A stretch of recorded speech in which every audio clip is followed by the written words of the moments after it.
What's up, everybody? This is Super Mike 2164.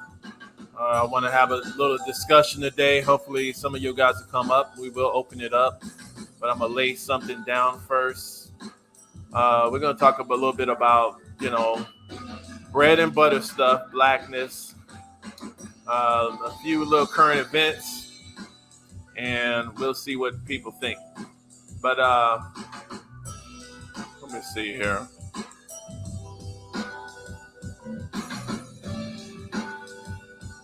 I was over there on Brother Q Butter's channel. We was having a discussion.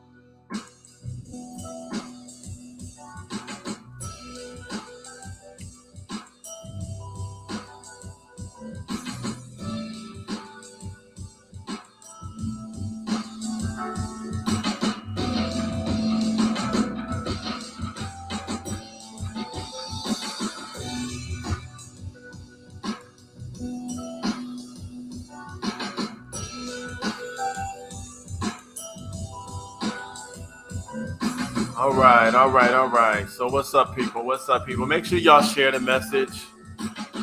And we're about to get started.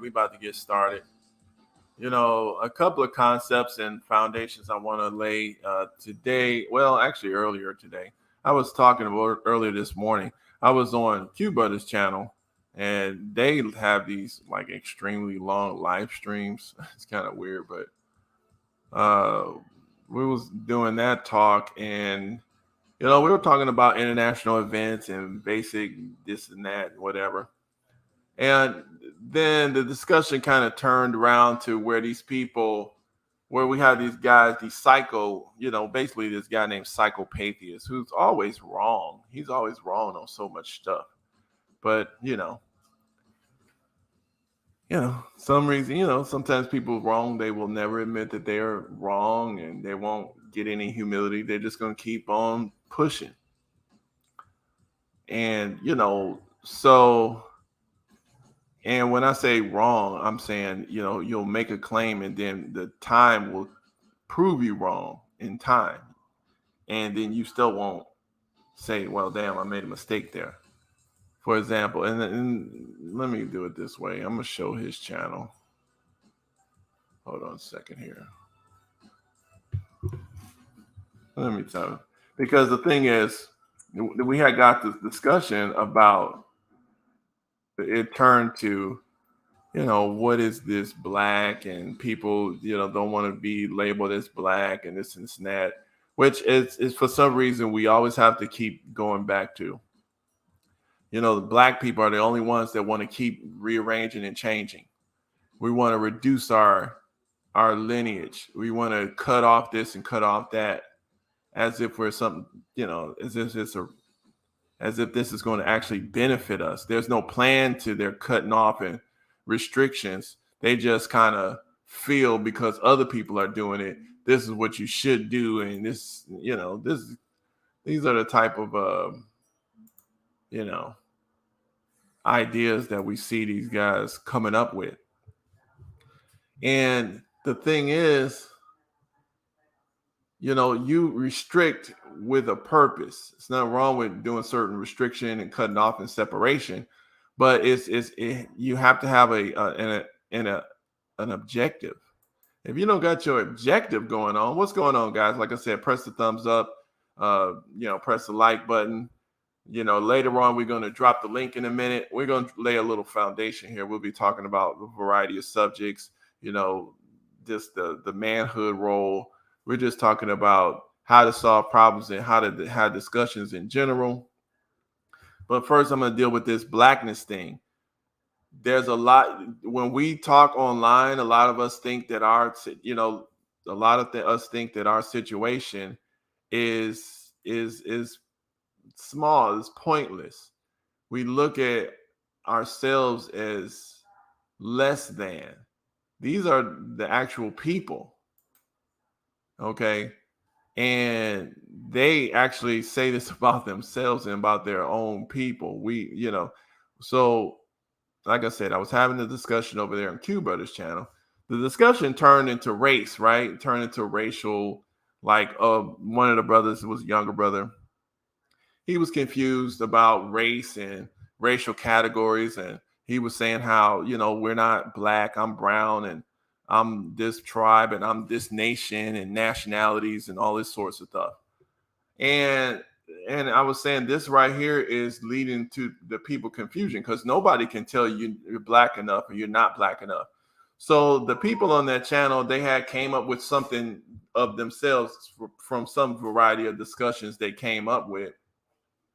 And they were like, oh, you got to have 2 black parents, you got to have 3 black grandparents, and then you're black. And they just came up with that. There was no research, there was no history behind it. It's just something they came up with, and they just start pushing it. And I'm like, well, the thing is, you got to use history to guide yourself in decisions. Otherwise, your stuff is not going to be respected. It has no root. It has no root. And the thing is, so that's what they wanted to come up with. Yup. Yeah. And Joe Biden's talking, and Newsweek had an article talking about what is black, and they will just show a variety of hues of black people. See, this is propaganda we got to understand, because see, back in the days, we had black leaders. There was no confusion about who was black in 1973. Black leaders. These people were having a discussion. These were the leadership. Look at the different hues, variety, brown, darker skins, a little bit lighter skins, it doesn't matter, people from the South, business people, government people, journalists, this is this thing here that allows us with unity. We can come see, when you're not arguing over certain basic stuff, then you can start arguing over the more complicated and more important things. Because once you form consensus, now you can act. Once you form, see, that's how argument's supposed to go. We're supposed to have these type of debates and discussions and yada yada, and we differ on this, we differ on that. You never let your thing get personal. If you do that, then you can always, respect the person. And because as long as they have a sincere belief in what they're saying, then we can respect the person, and they're going to do what they're going to do, and you're going to do what you're going to do. But as soon as it becomes apparent that, it looks like, maybe my position was a little bit more effective than your position, then it's not a hard thing to just say, oh, okay, well, let's get back with that and let's make that happen, because it's the whole discussion is to actually benefit us in all, and to make it easier for our lineage in the future to get benefits, control their own resources, and do stuff like that. So that's what we do here. That's what I like to have. I like to have, a variety of respectful people and opinions, and we're trying to make the safe space for, authentic conversation. That's what I want to make a safe space for. It's not a safe space just for people to try to push their own argument, which is not, I don't see a problem with pushing your argument. Okay. But we're not going to cut arguments off just because we disagree with them. Now, we might cut people off because they are personally insulting, abusing, because now it's taken away from the actual subject that we're really trying to hash out. And now you want to get personal. So now we got to kind of regulate, which is rules. Nothing wrong with rules, right? So this discussion is happening on my Super Mike 2164 channel. Also, we happening on Facebook, my personal Facebook, and we're going to happen on our B1 Math, Science, and History channel because we're going to do a little history before we go. We're dealing with black right now. I just want us to understand this is history. We don't have to keep making up stuff. Because when you start at square one, and I'm not really concerned about necessarily the discussion of this particular article, I'm using that to show that people knew black. All right. For some time now, I have been trying to get the idea over that black people must take charge of their lives and those of their children. See, black people. It's not about all of this stuff that some of these guys was coming up with. So now let me show over to where I was having a discussion. Now they done actually suspended the video that I was on, so I can't actually show you the actual discussion, which that's kind of weird. They talked for like 19 hours on that video, which this is the kind of stuff Q Butter does. Is to me wild. But these same people, now this guy here, this guy in the little ski mask, the hockey ski mask, this guy name is Psychopatheus. So I'm gonna go to his channel. Let me see. Hold on a second. Oops. Hold on. I just want to do this because I want to show something.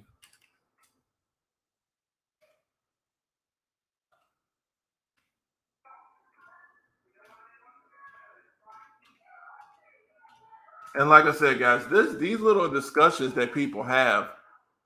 Oh shoot, I'm on the wrong thing. These little discussions online on this YouTube and even Twitter and all of this stuff. There are a lot of younger people listening to this stuff, and these things do have an effect on people's ideology. And when you can affect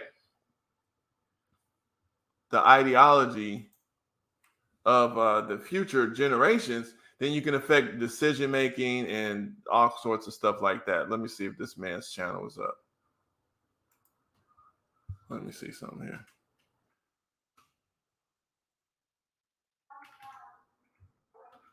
I'm trying to find this guy's channel. Okay, Psychopatheus. Come on, man. Did he take off his channel? Because anyway, okay, let me see. Well, that's Q Butter.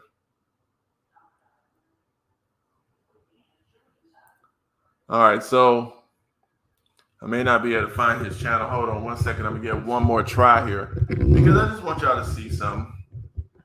Oh, hold on. I just want y'all to see this man's channel because we got to deal with some of this here. Because these type of people, we got to understand who to deal with and who not to really.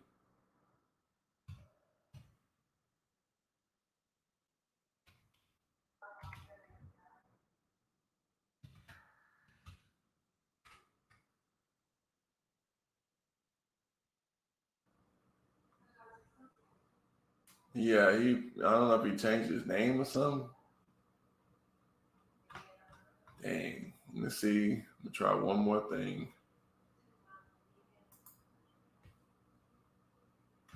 Try one more thing here. Yeah. So I'm not going to be able to find that. But anyway, we have him on recording. I got him on recording because he's always saying weird stuff for a long time. But he had control of that live stream the other day. Oh, hold on a second. Oh, okay. All right. So this is a guy saying that you're not black if you have what's called mixed race, right? And I'm telling people that there's actually, if you look at the modern racial categories, there's no real such thing as mixed race because a lot of people don't understand that race is not actually genetic. racial categories are not actual colors. This is very tough for people to understand because these racial categories use the words that are used in color schemes, but it should be easy to understand that racial categories are not actual colors because we realize that the people that these categories are defining come in various hues, even though they're on the same color. For example, we know that Arabs in the United States, Arabs are considered white. They are considered whites. So even if you have dark-skinned Arab people, they come in here and under the census, they label themselves white. We understand that even that Hispanics or Latin people, they are considered whites. Okay, because this is not an actual color. We know that a little while ago that these people that are Italians, they were not considered whites, but today they are considered whites. We know that black people come in a lot of variety of hues. Okay, we also know that these things called the racial categories also include let's go through a little bit of that just so we can understand each other. And I'm doing this for a reason before I open up the floor because I really want to get on this. So John Friedrich Blumenbach, this is your modern racial category. So this is the modern idea. Now keep in mind, these colored people did identify themselves as black prior to this guy's, stuff. But, let's look at some of it. Blumenbach and the concept of race. Blumenbach, co-founder of biological anthropology. Okay, so keep in mind, Johann Friedrich Blumenbach, he's German. Okay, keep in mind, this is 1752 to 1840. During, slavery in the United States and Western world was very much in vogue. It was cool. Okay, so this guy was German, anthropologist, known for manifold scientific achievements during his productive career. They says 1776, which is when? This is the 1776 coincides with the United States. All right, the Constitution. Oh, excuse me. I think that was the War of Independence, and then the Constitution was like 1787 or something like that. All right, but he was appointed professor of medicine, curator, museum, natural history, George August University. Blumenbach was the first to study humankind as a part of natural history in a quantitative fashion. So, they say that he's the first, but whatever. The first of their kind. So Blumenbach was one of the first to study humankind, yada, yada. All right, biodiversity of humans, mainly by comparative skull anatomy. So this is eugenics, some of the founding parts of eugenics. We know that eugenics was Francis Galton, which was also Darwin's cousin. But, this was kind of during that time. He was just a little bit before them, he had just died, and probably Francis Galton and stuff like that came up and did eugenics just about 30 or 40 years after he passed away. So, and keep in mind, this is also what eugenics of their time. What's up, James? Glad to have you on the show, brother. You came up last time, and that was pretty good. We had a good international discussion. All right. So what kind of German? So let's keep it moving. Because I want y'all to come up, but I actually want to get some of this information out because, like I said, I was kicked off of the show because when we have these YouTube discussions and Facebook discussions, I know we're just talking, and to us it seems very loud, but these are permanent records. Okay, people actually listen to this stuff. They listen to this stuff. And there are some people who are not taught this in their homes. And when they listen to some of this stuff on the YouTube or Twitter and all these conversations, they're like, wow, this is very interesting. Right. I'm ditching MOT for you. Okay. I mean, MOT is he's perspective. I used to get mad at MOT, but I'm starting to understand MOT, and these this is this is the variety of stuff that we're I'm looking into more understanding, not trying to get angry at this and that. So that's my position there. So Mot is authentic, that he believes what he says. So you know until he now, once I get the whiff that he don't even believe what he's saying, he just saying something because he's trying to get some temporary likeness of some, then I'm like, okay, you're not authentic. But if you actually believe this stuff that you're saying, even if I disagree with it, I'm going to respect you because you're authentic. So here it is. So I mean, and this is how I make my decisions. I try not to just lean onto my own understanding. I try to get, okay, has actually happened here. So here, this is Blumenthal. This is your modern racial categories. This is the reason why you're white, okay, James. I'm modern black. Now, black, actually, I'm gonna show later. Actually, original peoples actually identified themselves as blacks before this here, but we're going to keep going just to look at the modern idea. This is how we're thinking of it today.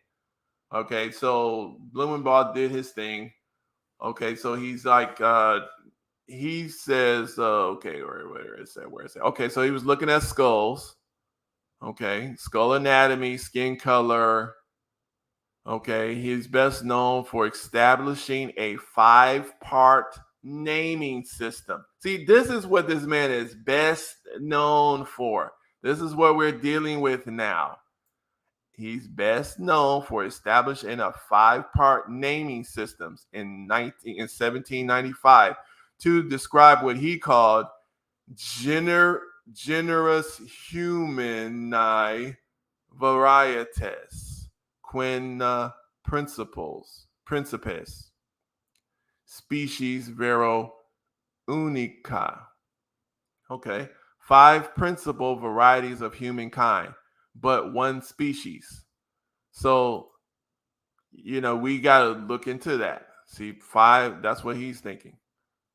So, in his view, humans could be divided into varieties only. In his later work, he adopted the term races. So he adopted this thing called races. He referred to as Oriental, American Indian, Caucasian, Malay, and Ethiopian. He assumed that all morphological differences between the varieties were induced by the climate and the way of living. Blumenbach repeatedly emphasized the differences in morphology were so small and gradual and transitly connected that it was not possible to separate these varieties clearly. So, okay, so he's the one that basically came up with this category thing. Okay, now 5 different what they call races. Now, races is a competition. It's no coincidence that word means competition. See, the word race means competition. I mean, and it's for a reason. It means competition. So the thing is, hold on a second here. I'm missing something that I had. I'll have to download that in a minute. Yeah. Categorizing things has been human nature. That's fine. But we got to understand that it's not really about genetics. This is just something that he was coming up with, because we have more than one hue. We have more than one. We have more than 5 hues. Okay, we have all sorts of different things. He literally categorizes the whole entire planet based on these things that he came up with. And people use that to make competitions out of these people. Now, the thing is here, Blumenbach and the unity of humankind. Okay, so they're saying here that Blumenbach supportly strongly monogeism, and they're trying to clean up some of it. Basically, it looks like it's saying that he wasn't the one that was trying to create this racial purity situation. But the thing is, we know that some of the phonetic, basically the skull theories and this people got bigger skulls. That means they're smarter. The Nordic race, if we look at Lothrop Stoddard, let's look at this here. Let's look at something else here. Actually, let's look at this one. So Lothrop Stoddard, let me show y'all a picture of this guy. Now, this is his book, The Rising Tide of Color Against White World Supremacy. This is a Harvard graduate, okay, especially back in, what is it, 19, whatever it is, early 1920s. Okay, his book was opened by another big guy in American history called Madison Grant. These people were they were the architects of the modern concepts of what's racial category. It's not about genetics, though. It's not like if I have a white person and then a black person, and then these two have a baby. There is, in these people's mind, there is no mixed race. That child is black. Why? Because the racial categories was not about nationalities. It's about who's going to win. And now that child in their mind is polluted. Okay? The child is different. It's not white anymore, because we have to have this thing come into, in their minds, you got to realize that it's about supporting their supremacist situation. And so that's what the race is. The race is a competition. It's not about a gene situation. So that's the reason why there's actually, if you're talking about modern racial categories, you can't really have a mixed race, because how can you be on both sides of the chessboard? I mean, that's what this is. How can you be on both sides of the chessboard playing yourself? That's what a mixed race would be in this situation, because race is a competition. How can you be on the Swedish team and the Irish team at the same time, running against yourself? You can't. How can you split up and be on two different races at the same time? So that's the reason why a lot of people feel that they have, especially who are what they call mixed race, they feel that they have this pressure to choose this stuff, especially if they're mixed between the white and the black, what's called white or black. Okay, because mostly the competition was between what's white or black. The other groups, now keep in mind, let's look at some of Lothrop Stoddard's stuff. And keep in mind, this is a very influential guy. This guy is studied in modern white supremacist lore. This is who they look at. And let me give a picture so people can see what this guy looks like. Hold on a second. Let me see. I showed he debated W.E.B. Du Bois. See, there he is right there. He's very, he's a big, y'all seen him before if y'all looked at some of my stuff. So that's Lothrop Stoddard.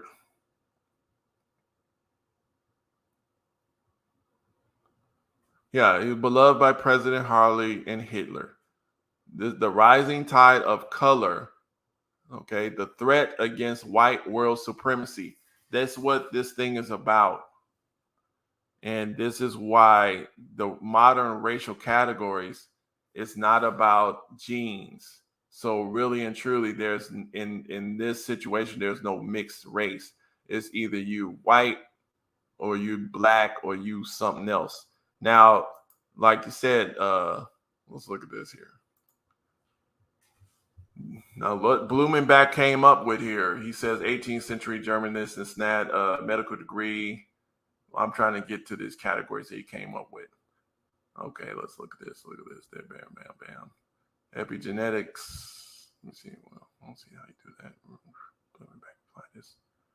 Various scholars classifies natural history. Blumenbach described gender concepts, etymology, 12th century, 18. Okay, I'm trying to. Okay, so 245 skulls with detailed accounts of their origin. Blumenbach's skulls collection, including skulls that form the basis of his dissertation. It's kind of messed up to have to be contributing these skulls, but whatever. Hopefully, they died of natural causes. So, trying to find out his actual different classifications. Okay. So it shows that he classified Caucasian, Mongolian, Malayan, Ethiopian, and American. So, but I know that these things end up calling these things white, yellow, brown, black, and red. That's what they end up calling these things. That's what was the racial categories. That's what the racial categories was really about. Black, white, brown, yellow, red. That's what they were doing. So we can look at, hold on a second here. So I'm going, and the thing is, the reason why I'm saying this is because when we was over here on this channel, I wish I could play the sound for y'all, but they actually mentioned this girl here, Michi. This is what they're doing now. They're literally talking right now. These guys never go to sleep. They literally, I'll show you on his channel. Let me see. Like, this was the one that we just got finished talking on, but they closed it out. So this one. So it's the recording is not available now, but it was like 19 hours. They sat up there for 19 hours talking. And, that's what they're doing right now. They're still over there talking. But I wanted to show you. They said that Michi's not black.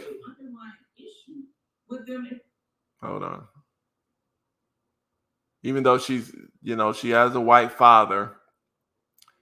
And she is, she was raised in the black neighborhoods and community, and she's black. And she identifies as black. Her whole world surrounds is black. And in America, she is black. It's just visually she's black in America. So, but these people they said in this other live stream that she wasn't black because the mixed race, she has a white father. But this is the kind of stuff that, confuses people.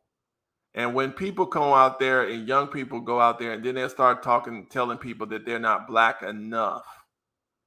That's the Joe Biden. That's why Joe Biden was able to even say the mess that he was able to say. It's because of this type of weird talking stuff. This kind of stuff here. Hold on a second. All right, so I'm not going to play all that, but the point is, that's the reason why I'm doing this beginning part. I want to show something also from this Psychopathia guy. Because we just came out of pandemic, and during that time, this is the same guy who was saying this. Hold on, and I got that on recording. During that time, let me find it. Okay, that's right.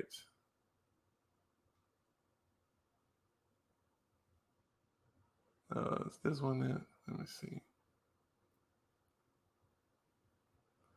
Almost there. I think I got it.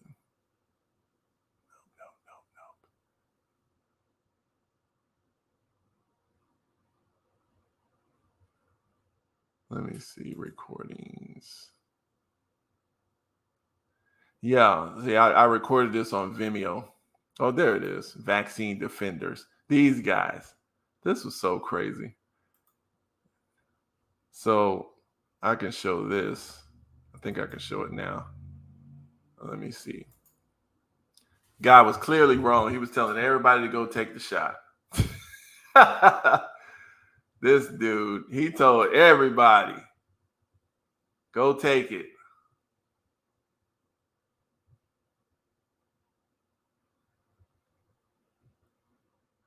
Right, right. And that's a good point. People can identify as anything, but you have a lineage too, so that's a factor. That's kind of where I use where you come from to identify you. But this actually happened. Let me see this period of time. I'm trying to see how old this one is, but whatever. Let me see. I'm like, that shit ain't illegal no more. They changed the definition again. It's not a killer drug anymore, right? Yeah. They look at the food chart. Like the food. Oh, we're not gonna play Good that. reason why it's changing. Epigenetics. Epigenetics. Right. I didn't really know about that good. It's just look at Flint, Michigan, right? I disagree with the bullshit that they say. And a lot of this anti-vax movement that they created is all a bunch of bullshit. It's all centered around. We've done whole streams about this whole stuff. But yes. Yeah. And just so you know, like, because people was in the chat like, oh, y'all riding with the white man, or y'all saying, do y'all talk to white people like that? We absolutely do. Q Butter, I'm sure, can let y'all know. We have been doing, we have a platform. We've been doing this since like 2015, somewhere in there. So you see right there, she riding with the white man. She talked to white people like that, and she's proud to absolutely do that. Them two are an item, at least at this point. This was probably like a good year or two ago. But this is the same dude. I've been on speaking about many issues in the Black community since like 2013. If not a little sooner than that. So that's who we mainly always like to debate and go against, was these white people, was these white supremacists. But one of the things that we talk about a lot is some of the pseudo, mentalities that are common in the community.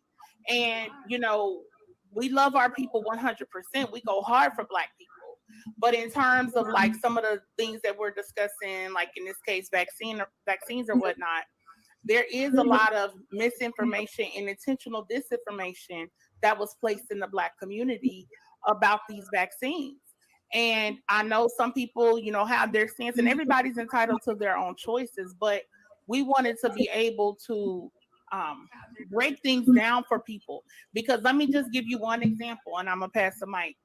There was, when the COVID vaccine was getting ready to come out, I guess it was December of 2020, and they just released it actually for first responders. Well, there was a video that came out of a woman, probably most of y'all seen it. It was all over social media, of a Black woman. She had a mask on, and she started talking, saying that, hey, somebody got feedback, but she was talking and saying that, hey, I got the vaccine. I'm an RN. She was from Tennessee. Her name was Khadijah Mitchell. Was it Mitchell? I believe. And she was like, I got the vaccine, and she took the mask off, and you could see one side of her face drooping, right? She said that she got Bell's palsy from the vaccine. Now, here's the thing, right?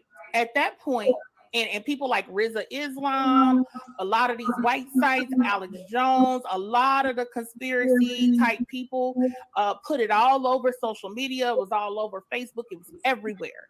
And everybody was saying, see, this is what's going to happen to us. See, y'all see that Black woman? And she was saying, they don't care about us, and doing all of this stuff in this video, right? Okay, so I personally investigated it. This woman, she claimed to be an RN. Now, at this time, only people who were first responders could get the vaccine. Okay, it's just too much. I mean, she's going into a lot, but the point is, these people were defending this stuff, and we're here in 2023, and you know they wrong. They still standing behind this mess, telling people to do this crazy stuff.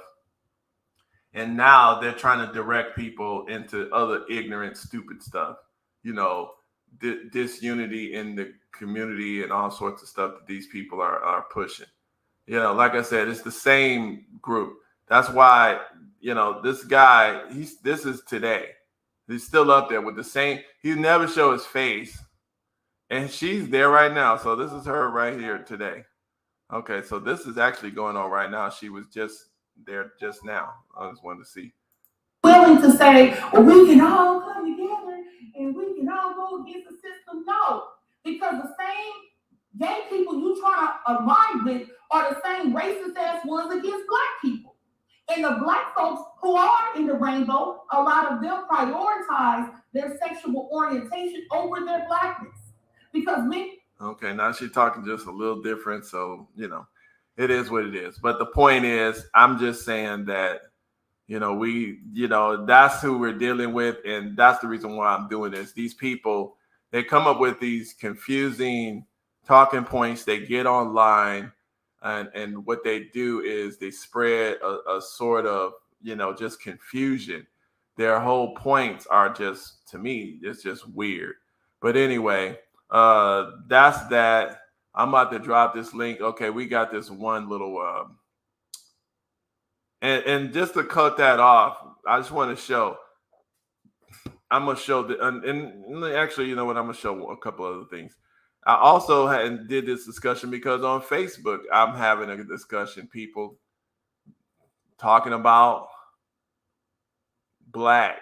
Okay, this lady, I guess, Dolores Randall. She has an issue, the same confusion.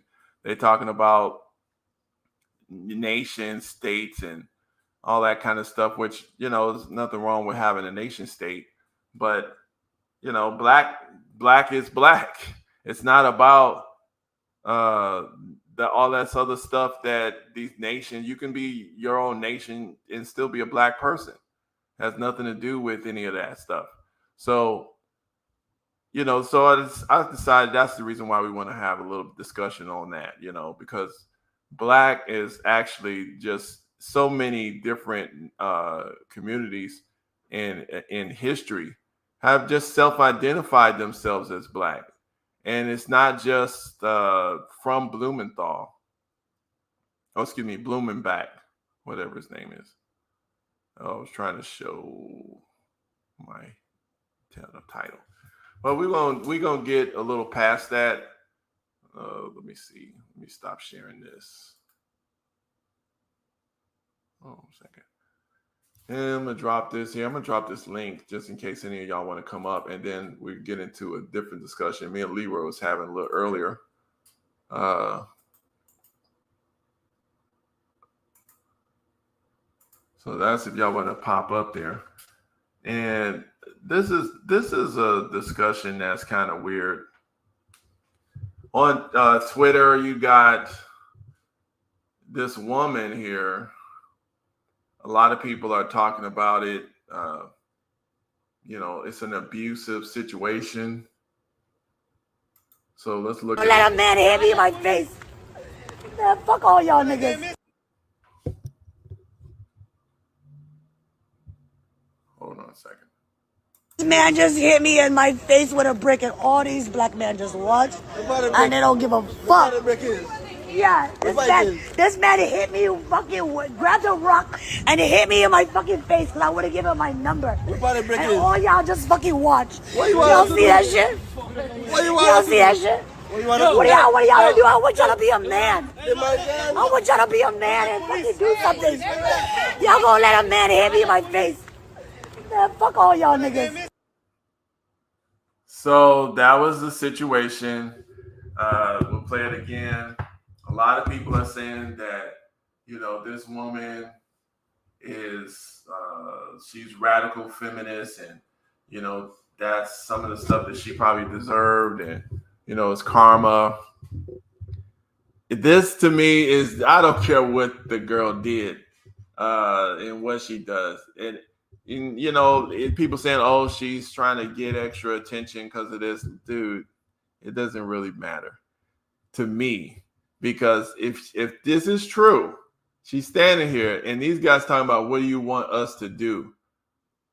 If that's true, this man just hit me in my face with a brick, and all these black men just watched. So she's talking about black men, though.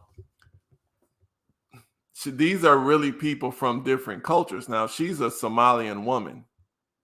That's what this woman is. And so this is a different culture, because I mean, a lot of black men, let me show you, a lot of black men, we don't just allow that kind of stuff. That's the American type. Is something that it could happen, but just women getting beaten in our presence like that, we're going to step up. We're going to say, hey man, what's up? Wait a minute. And then for the guy to pick up a brick, see that right there, those guys need to be actually, to me, dealt with. Well, she says they say she's a Somali woman, but to me, it doesn't really matter. But it kind of matters because they kind of hang around in a different cultural setting, and people are saying that for her to just blanketly say black men, everybody's saying, well, hold on. All black men don't respond that way. All black men don't respond that way. And so that's something that people took issue with, because she's just saying black men. These are people from a particular culture, and for some reason they don't have a problem with beating their women. And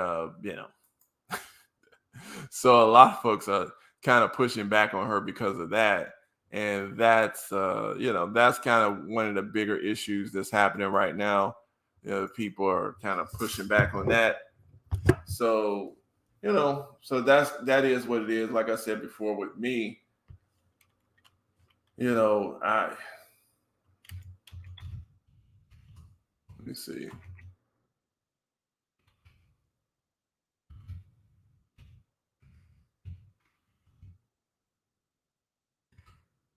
Let me see here.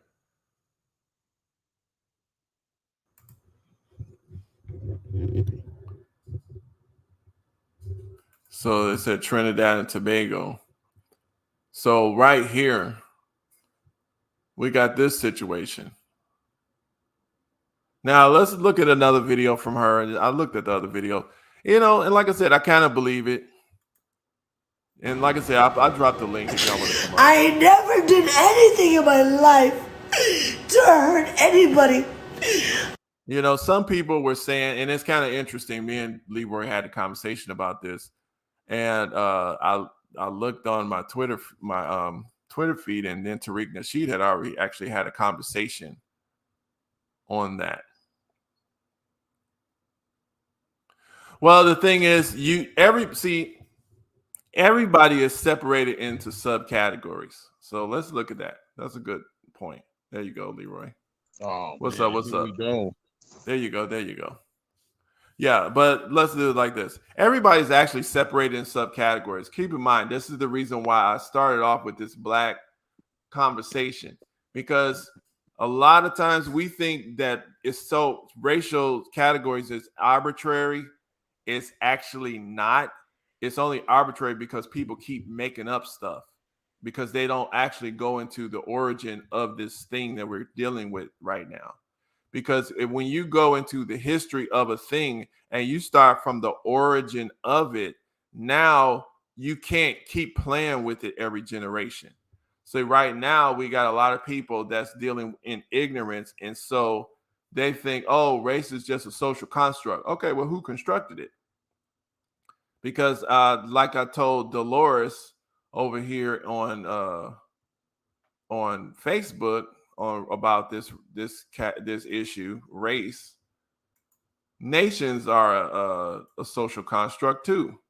There was a time when people wasn't dealing with nation states because everybody wouldn't talk about, oh, you're not black because that's not a nationality.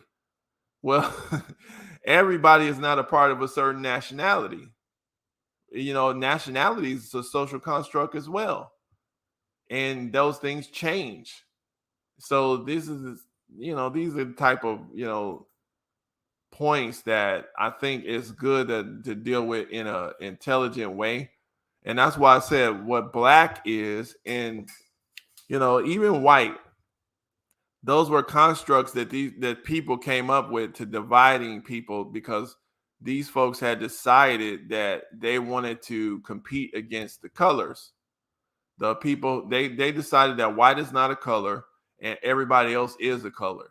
And we're going to compete and we're going to esteem our group over everyone else. Okay. And, that's what they decided, and they moved on that. That's the reason why we have the racial categories. We can't just now, if everybody at the same time just pretended it didn't happen, then we could do it.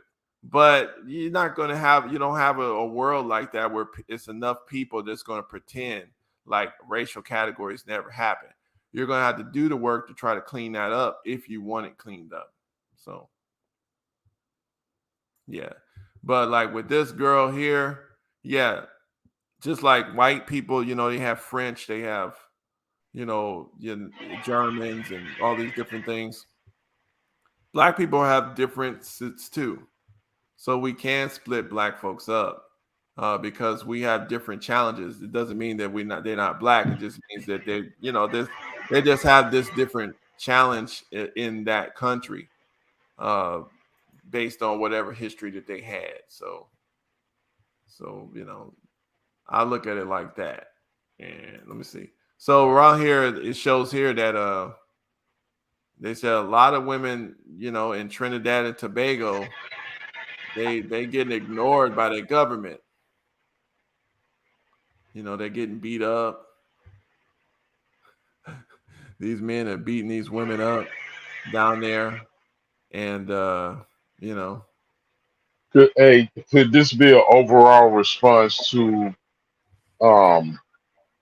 not so much what the sister who got hit with the brick said, but more of this effect that we see in society now, where let me get rid of the patriarchy, and it's a woman's world instead of being a man's world. That now some women, and this not applying to all of them, because there's some women who are against this stuff. That the barrier to their bathrooms have been removed, and uh, guy can identify as a woman, just stroll on in there, no big deal. And as a result, we see this effect, what you're showing, fed up of being afraid in Trinidad and Tobago. And from what you discussed earlier, it's happening in New York too. And oh yeah, I mean, when women didn't stand up and say, when who was it? Sports Illustrated, Time made Bruce Jenner the Woman of the Year. When women didn't come up together with all their feminism for the ones that are the feminists, they were supposed to show up right then and say, "Oh hell no, not ever will you be Woman of the Year. I don't care what operation you have." But they didn't do that, and that's not excusing these men who do these things. I'm just saying, is it an overall answer in a definite negative way to kind of be a wake up call to women, like, hey, you're a woman, be a woman, and that's great. Don't let men come into your spaces and attempt to claim your womanhood. Not that they ever could or even try, really, for that matter. But I mean, we see what's happening. Yeah. So this is the little video. This was a while back. These guys, so this was a liquor store. This girl came in the store. Let's see. These guys was in the store first. And this girl comes into the store. These are black people. So this is the Crime Stoppers. This is the actual Crime Stoppers video in New York. They trying to talk to the girl. Now look at how they surrounded her. That's intimidating. You see that? So that's not cool. It's like, you know, she's just walking into the store. You know, they're trying to talk to her. Look how close, two of them. This one's trying to talk, and this one's close enough to, you know, and these two right behind her. She's single. So I don't know if she has videos of people saying, you know, of her being a feminist either, but I'm just saying. But what happens is they're not showing her face on this one. She's like not really, you know, accepting their advance. And what ends up happening is they beat her up and they literally bite her face, which is the weirdest thing I can think of. So this was in Manhattan, 2021. After an argument, 31-year-old female suspects punched, kicked by victim, then took her property and fled. So New York woman felt like she was being attacked by animals after a group of men accosted her, biting her face and breaking the skin. They bit her in the face like some dogs. But I mean, this is. But then we find out though later on that these were, you know, these people were, you know, they were immigrant type cultures. You know, I mean, that's all they're saying. People are saying like we're seeing just a weird pattern where, you know, these people, you know, it's just like these are kind of weird. I guess even if I've seen where women are getting women are accosted because they rejected, you know, when they reject men, they get cussed out, you know, or something like that. But that was I'm just seeing some weird stuff, like picking up a brick and hitting a woman just because she says, "Oh, I don't want to give you my number." I'm not saying everybody, but I'm just saying that you know, we're seeing that some of that's coming from a similar area. Look, I'm surprised they let her get away with calling them animals.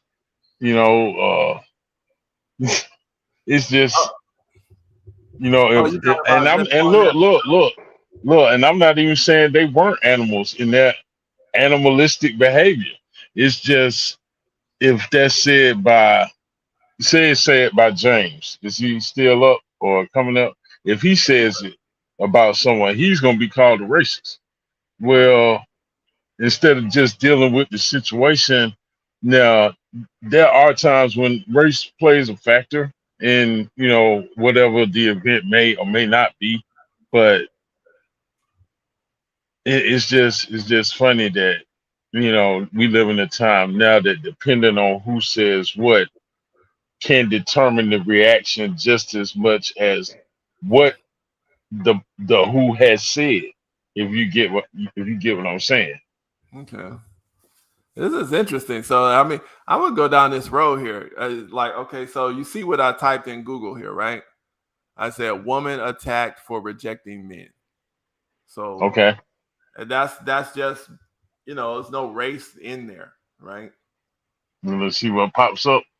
Yeah, I'm just saying, you know, that's not racial, right? No, it's not. Okay.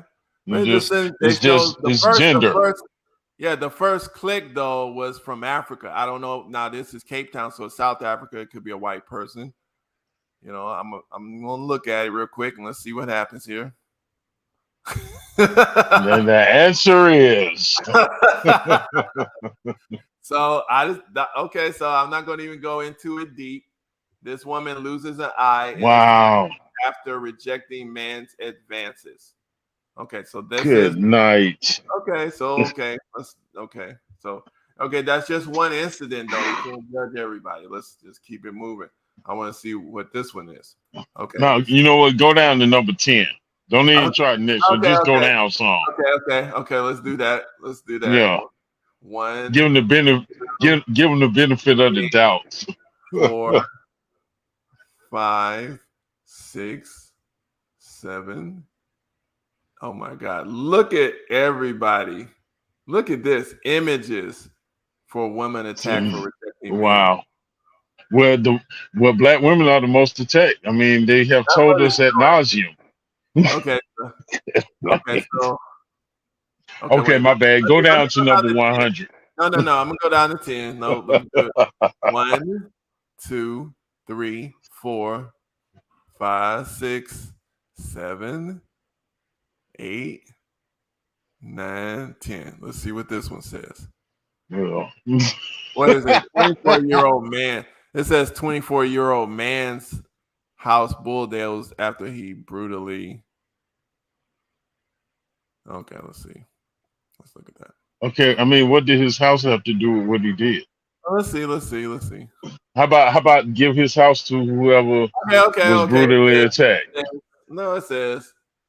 I see a red hand. Bulldozed after he brutally assaulted a woman for rejecting his proposal. So they says that in a video went viral on social media, the accused is seen slapping the woman, grabbing her hair and slamming her into the ground head first. Then he violently kicked her in the face and all over her body as she fell unconscious on the road. Damn. Wow. Look at the hand. Yeah, I see brown hand. Stop that. Dude, I went 10. Look, I wasn't gonna click it because it actually focused on the man in the title.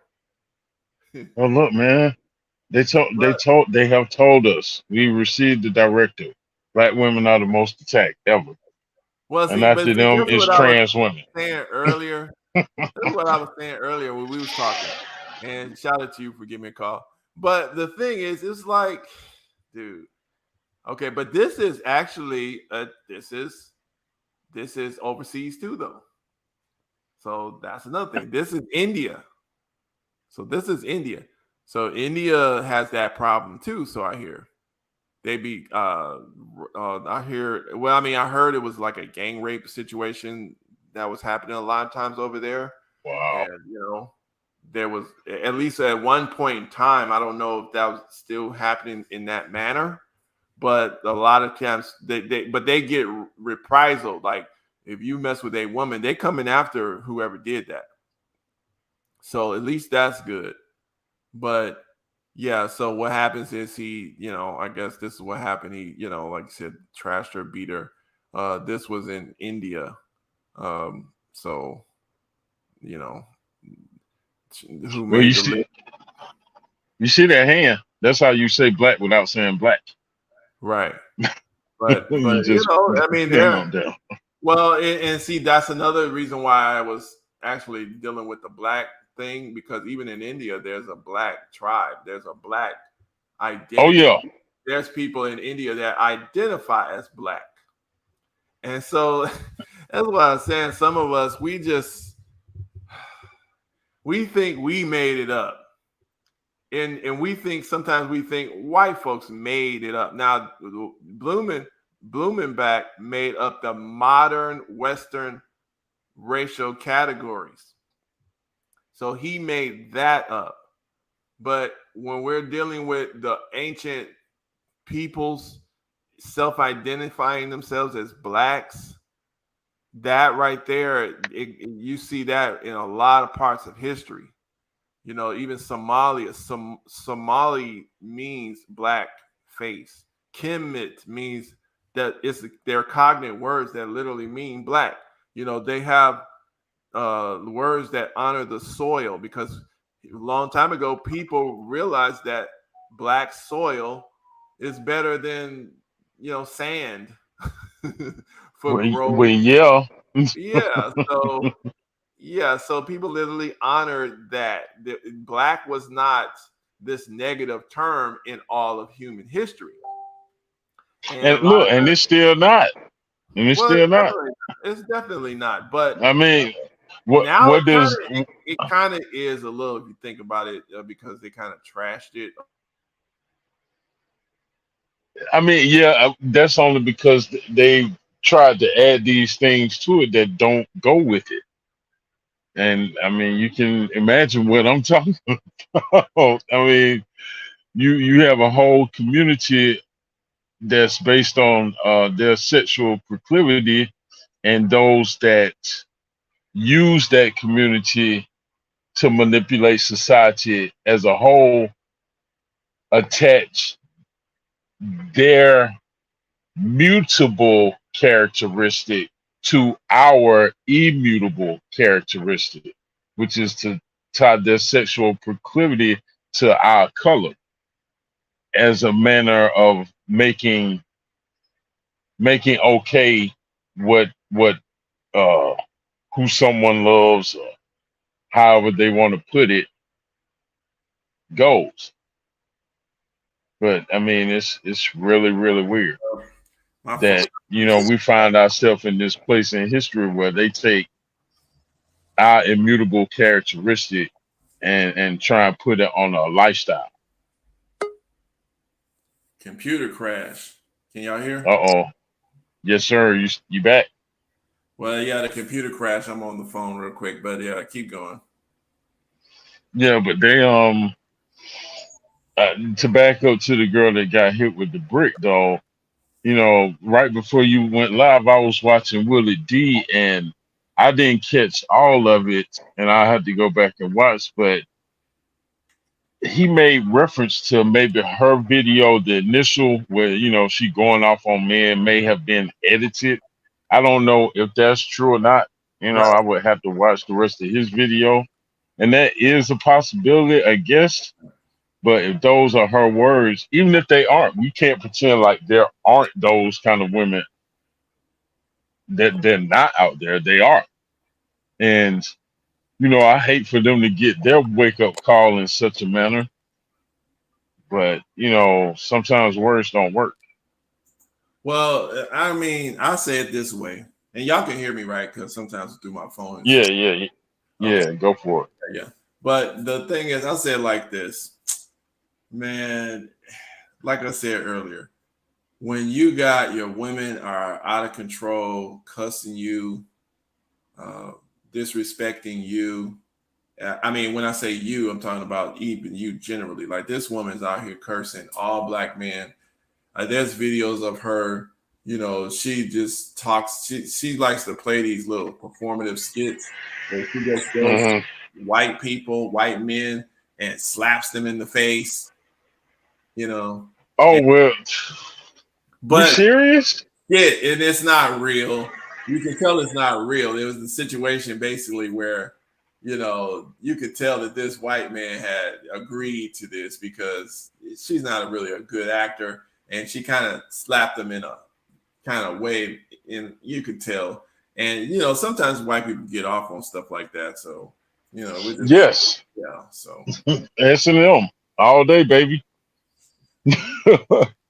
for them, not for myself, but either way, I mean, good night. If she's out here making these kind of videos for play or not, to follow that up with what it has been shown that she has actually said. I mean, look, what happened? Was it just a mere him trying to get her number, and she was she just saying, hey, I don't want to talk to you, or was it more than that? And was she disrespectful? Not that they gives him a green light to pick up the brick and hit her, but I mean, let's be real. Anybody can talk themselves into an asshole. Right. And like you said, because this woman, it's like she's trying to get attention. But the only thing I'm saying is that it is calling out a situation, because I just checked, and it looks like that, a lot of these foreign guys, the fact that she was able to film these guys, and these guys says, well, what do you want us to do? she actually did get hit by the brick. So that was. Oh yeah, look, her face shows it. Yeah, she was actually in the hospital. So that's a real injury there. And I can't say that she set that up. It would be serious for somebody to do that. So I that would have to really be proven to me. I'm not saying that's beyond her because I don't know the woman. She's kind of weird. And so it's very possible. I would be really surprised. But, I don't know if somebody would sit up there and then ask these guys, well, what are y'all gonna do about it? And that was just a very weak performance. It did whatever she set up. It did show that these guys have a problem. She has a problem, but it does show a very big problem because you can't. It's just not really a good. It just shows you're a weak person when you allow women and children to be in just open danger in your presence. I mean, even if you're not really necessarily willing to fight and beat and all that kind of stuff, because you don't know this person, you don't know the situation, but you might stop say, hey, what's going on? I mean, can we call the police? Can we get some help? I mean, you're going to say something. You're not going to just allow. You might say, hey, man, don't hit her with no brick, man. What are you doing? Come on, bro. You might do that. James, you up? Go ahead, talk, James. What are you doing, man? James up here still comment. I'm here. Okay. I'm just, can't be in two places at once. Can't be listening and commenting and then rush over to you and talk. I'm like, James is popping up the chat still. It was like, you right here. And I mean, look, I'll just take it. I mean, I've seen this too. It's just like in our culture, it's just like, oh, you're not going to give me a number here. Whack a fucking beer mug over your head. Damn. I mean, it happens because not all men are at the same time, James, have the same security. And a lot of guys, I mean, if you hang around people, and especially a bar or something, it's two guys, a woman, I don't know. It happens all over the place. Not. But the thing is that it's kind of like if I would see this woman, I think she's got a dad somewhere, and maybe he's not so kind on these kind of things. And that's kind of the thing too. It's just like, where are the adults here, or are all these guys adults? These people, And I mean, if you look at the video, have you ever been enraged before after you've been struck? And look at her head. That bump is bulging out, and you can't even see her ear. Her ear is completely so. That could have been a baseball bat. And I mean, just imagine I come out somewhere and I'm just like, so some gay black guy asks me for my fucking number, and then he starts touching me. Oh my god! And I'm just like, yo, buddy, I got a brick in my pocket. You want to meet it? He gonna tell you, yeah. No, I'm messing with you, James. No. But it's and that's the thing too. It's just like you'll have that you have that in the gay community. And I'm not bringing up all the rest of the community, just the gay community. It's like you have that plenty. Where's that one guy? I don't know that. Do you see that video where he's like going in and they're just like, what are you, blah, blah, blah. And then they start beating the fucking shit out of him just because he's like, I don't know, but that's how it is. It's kind of like anybody, Well, because of Obama now, you can't refuse their advances, James. He made that. You can't refuse the advances of someone in the confused community because then you're some kind of phobe. Look, I'm not agreeing with it. No. You're allowed to be a phobe. Nowhere does it say. Look. But what is a phobia? It is a fear of something. So if you fear for something, I mean, the best example is cop phobia or reality phobia.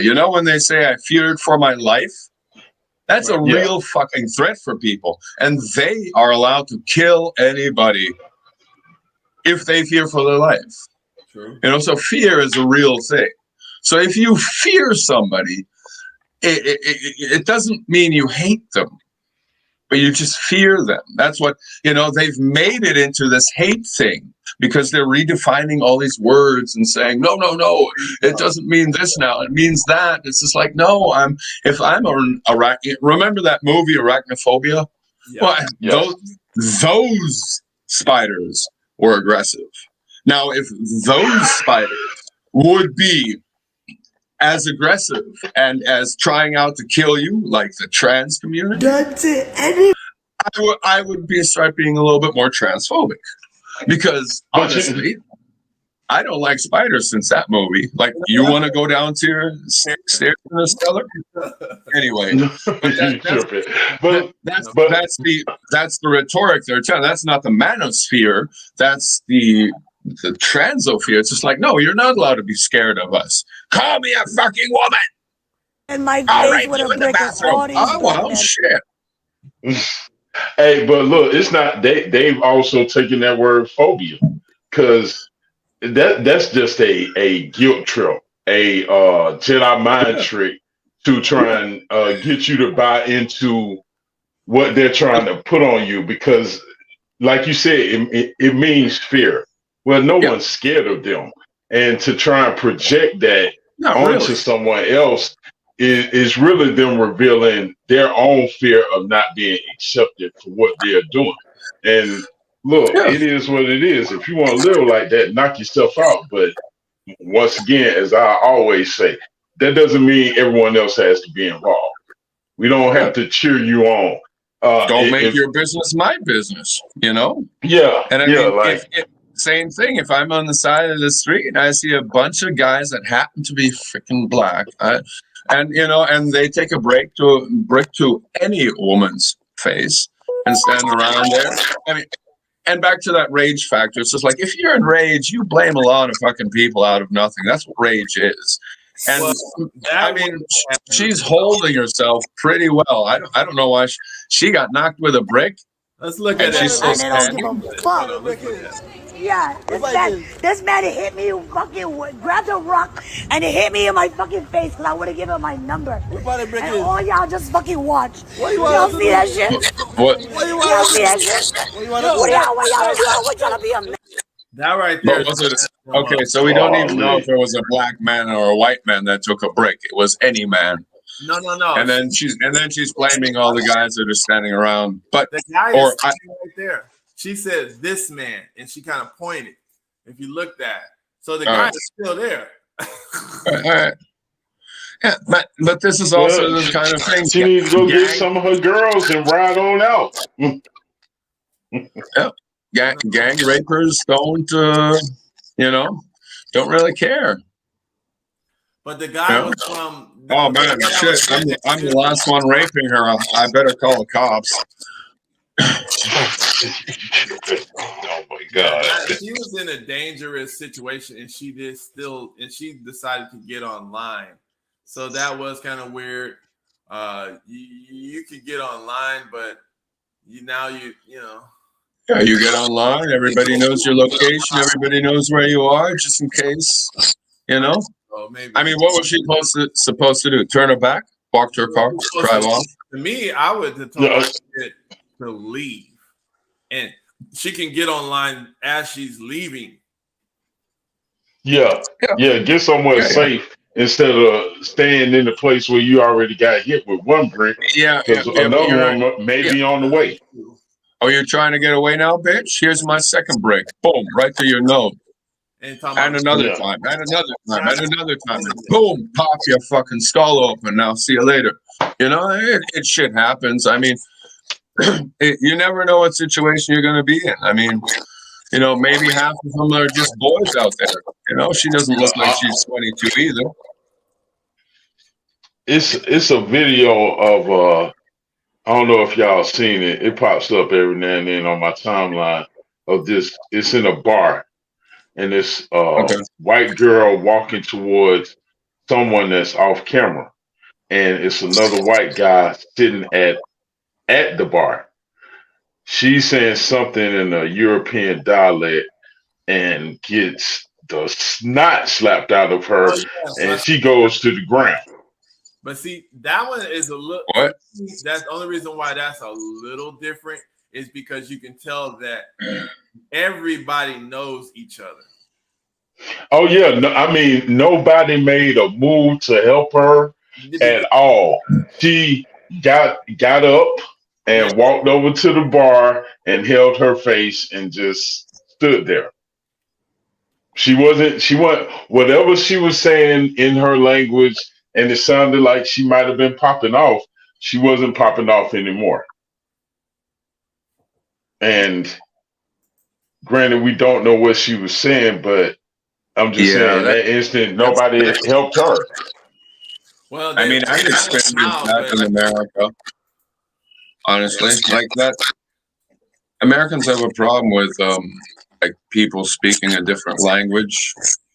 Like I used to be in an exchange program from Germany, and it's nice when you have somebody you can speak German with now and then.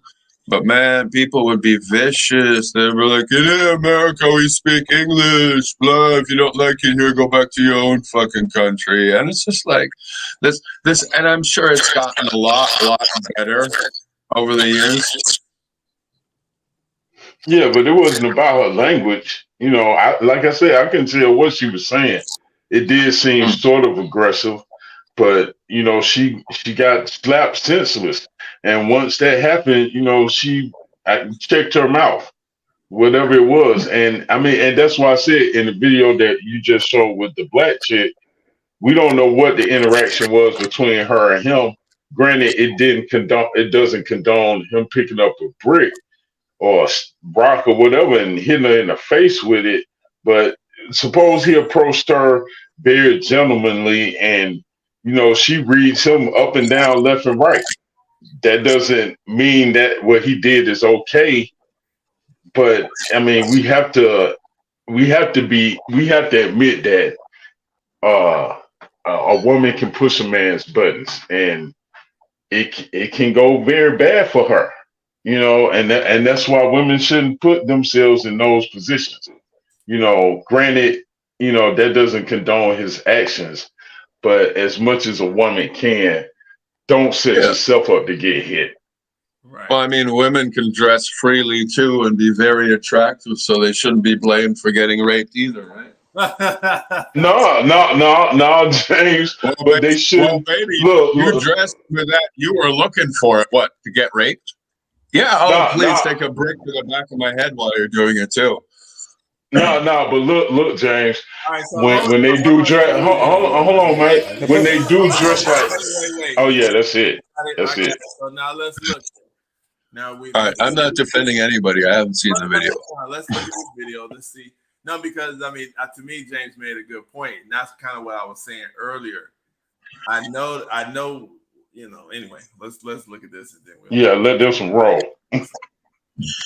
Deine Mutter fickt dich, du Hurensohn. Ey, was? Was willst du? Ментам позвонили, все. Ich komm nicht von hier. Ich schwöre, mich kennt keiner hier bei Gott. Du bist ein Hurensohn, ein gottloser Hurensohn bist du. Ein gottloser Hurensohn, deine Mutter fickt dich, du Hurensohn. Ich verstehe kein Deutsch. Lach nur. Irgendwann fickt dich das Karma, du Hurensohn. Bei Gott sogar. Irgendwann fickt dich das Karma. Gottverdammter Hurensohn. Deine Mutter ist eine Hure. Ich fick dich, Alter. Ja, komm doch. Олег. Олег, блядь. Я тебе говорил, Олег, блядь. Не провоцируй. Че, сука ебаная. Олег, уйди. She got to get right.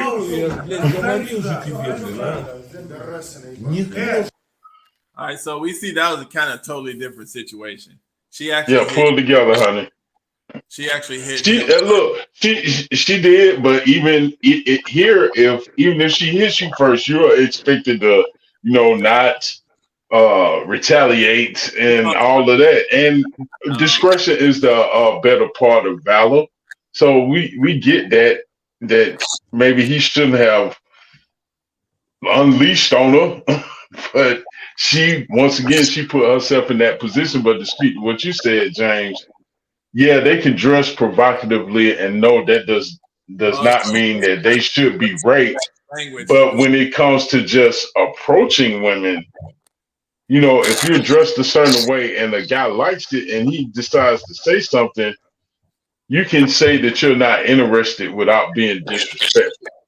But And Zane, Leroy, the thing is here, this here, you know, like I said, that's kind of pushing it to me because this thing here, these guys coming from a different other countries and stuff. This beating, you know, that right there, what we just seen with this white girl and whatever was going on there, she was cussing the guy out. She was mad. She was actually the aggressor. But when you have a situation where you're trying to get this girl's number, if she rejects you, of course, that's hurtful for a lot of men. It might be embarrassing in front of the dudes. That is such a low level for you to even cuss her out. Like, even if you cursed her out, that's you ain't nothing. But then to actually hit her with your hand, you should be, to me, beaten. That's just me. But to pick up something, and this is simply because your feelings got hurt from her verbal comments of saying no, even if she said, hell no, I ain't messing with you. You know, hey, what you just said might be considered nice to what she actually said. Well, we might and all kind of stuff, but the point is, these things have happened probably for literally hundreds of thousands of years, maybe. You know, these and the thing is, like, you know, it's just a low level of civilization to be beating on the female. It is. Yeah, so there's a certain rules in laws. See, this is why you got to have laws, because people just start making up stuff of feeling anarchy. But see, that's when you have like a wild kind of society, because what ends up happening in truth, if you let situations like that kind of get kind of prevalent, right? Because this woman is somebody who, you know, most people don't have too much sympathy for, because she's saying all kind of crazy stuff. And so what you do is, women that are like that, maybe they're going to get the attacks and everybody understands it. But then what ends up happening, you're going to produce culture. Yeah, you're going to produce a culture of guys who said this is cool to do this. It was cool. And so now, you know, they're going on the college campus with your educated daughter who's trying to take care of her business, and she's focused on her work, and she's, you know, she's listening to what you said. Don't talk to a guy who's aggressive. Don't talk to a guy that's like this and like that. And, you know, these type of guys approach her, and she just said, oh no, that's okay. You know, I'm not interested right now. You know, whatever. Oh, bitch, you shouldn't say nothing to me, bitch. Are you all stanky, all snooty, bitch? You know what I'm saying? And that's bad enough. And then let's say they hit her or bite her in the face. What you gonna do? You gonna do what this Indian man did. So at some point, some of these Indian dudes are gonna come over there and they're gonna chop the person's head off or something. Yeah. Well, now, see, we have earned it. Yeah, and see, so the point is, it's like you gotta have some kind of rules. It's not about, it's certain things can't just go by situational. You know, I mean, there's a situational range, but it's just like once you cross a certain line, it's like nope, no, legally no. Enough. She probably, you know, did. I ain't gonna say she deserved it, but probably she could have invited that sort of stuff. But when you go to picking up stuff and hitting, well, I mean, look at her. She looks like she doesn't even have pants on. You know, see. Oh wow. You know, I mean, she's asking for it. I'm sure she didn't like the grooming. And see, now she's just milking it for her viewers. Because obviously she has a social media presence, but she's really milking this. She's just proving that she's actually in the hospital. And she's pissed, of course. But well, then she need to look in the mirror. I mean, come on, man. What you were saying about rules and laws, they are already in place, but hardly, if ever, are women held to that account. Even though, for all their, we want equal rights and pay the same, men and women are the same, and all this other boulder dash. Take your medicine. If you man enough to come out your mouthpiece the wrong way, it's horrible to say, but this can be the result. It actually can, yeah. And that's not condoning it. Killings. Yeah, because it's outside of the court of law, outside of the. See, we can't do that. I'm saying, I know that's sound. It's if you allow that precedent, because you can't. I'm not, but that's just it. I'm not allowing it, Mike. Like I said, I agree with you. There are laws in place. Okay, so Leroy, I understand the nuance of what you're actually saying, but to average people, is coming across. You're saying I don't care. Yeah, that's what's like I'm misogynist. I got a wife and 2 daughters and sisters, but I'm misogynist. Yeah. Leroy, basically what you're saying is that she got herself into a situation by herself and she should have been aware of that. But the thing is, if you have children yourself, Mike has children, I'm not going to go into that any further.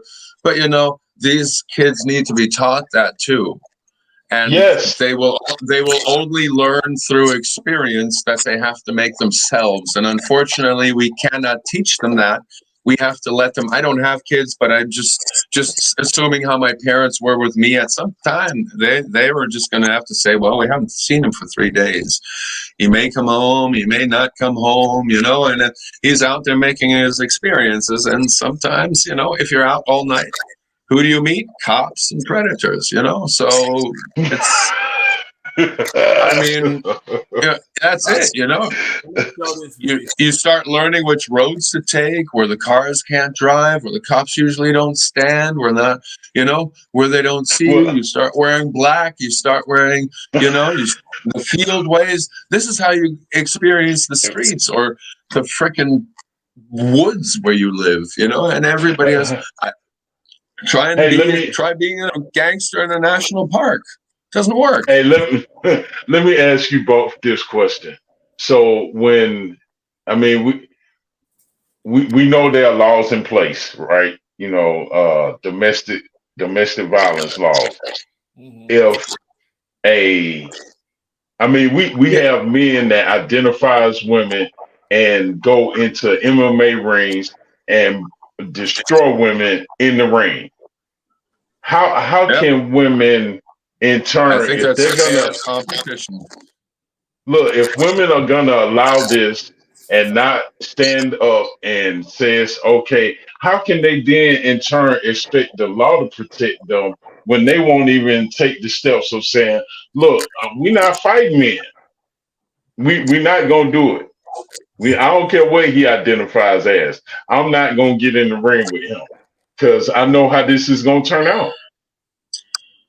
I think women watched people take the knee, and then they saw how badly that went, and that little bit of money that they still get winning against men is probably still better than. Look, I mean, you have to see who's supporting it. how many countries out there currently have men or bodies of men competing as women? Is there voice actual? I mean, it's not a lot of that, happening, in totality to the number of events that do happen. We're just confined it to combat sports. But it's not a lot of that. I'm just saying that if Combat that's competition. allowed, I'm saying, but Sorry. if that's allowed, granted, it is a competition, but if that's allowed, how can women then turn around and say, "Oh no, protect me"? Well, you're not even But it's not allowed willing everywhere. to. It's not, but you're not even willing to play the role that you have been given in your life as to be a woman. If Look, you're not most even of the willing to protect that, and that don't necessarily take a physical thing, it could just be, okay, we as women are not going to stand for men coming into our bathroom. I don't care what John said he is, he's not coming in the women's bathroom. Period. Man, They won't even draw that line. Who's saying they? See, that's why you can't blanket because we know for a fact that a lot of women are drawing that line. Yeah, some women have, but it did that. So what Well, we're having a problem with is the media here, because we know that David Geffen and all of these other media moguls, they have these agendas that's going on, and they have these sounding boards. Okay, so that's a problem as well, because if we give, there's a lot of women saying what you said. They ain't with that, but they're not rich and they just average people, and so in order to get into those echelons, you got to be politically correct, and so so you got to say it's okay. Like, there's I going to mean, be you can. there's going to be a significant number of people who will say it's okay because they are that weak type of person. So that's the point. You got a system that's going to reward weakness and discourage the strength of character, and you're going to get those sounding boards of people that say the negative thing, but you still can't pretend like that let's say that rapper who's refused to rap gangster rap and he's going to rap positive just because you never heard of him. He's out there on the street, selling his little CDs out of his car. He's still there. You don't know him though, but he's there. So there's no such thing as non-gangster rap. And that's the problem. That's just country. That's just country. No, it's not. Stop.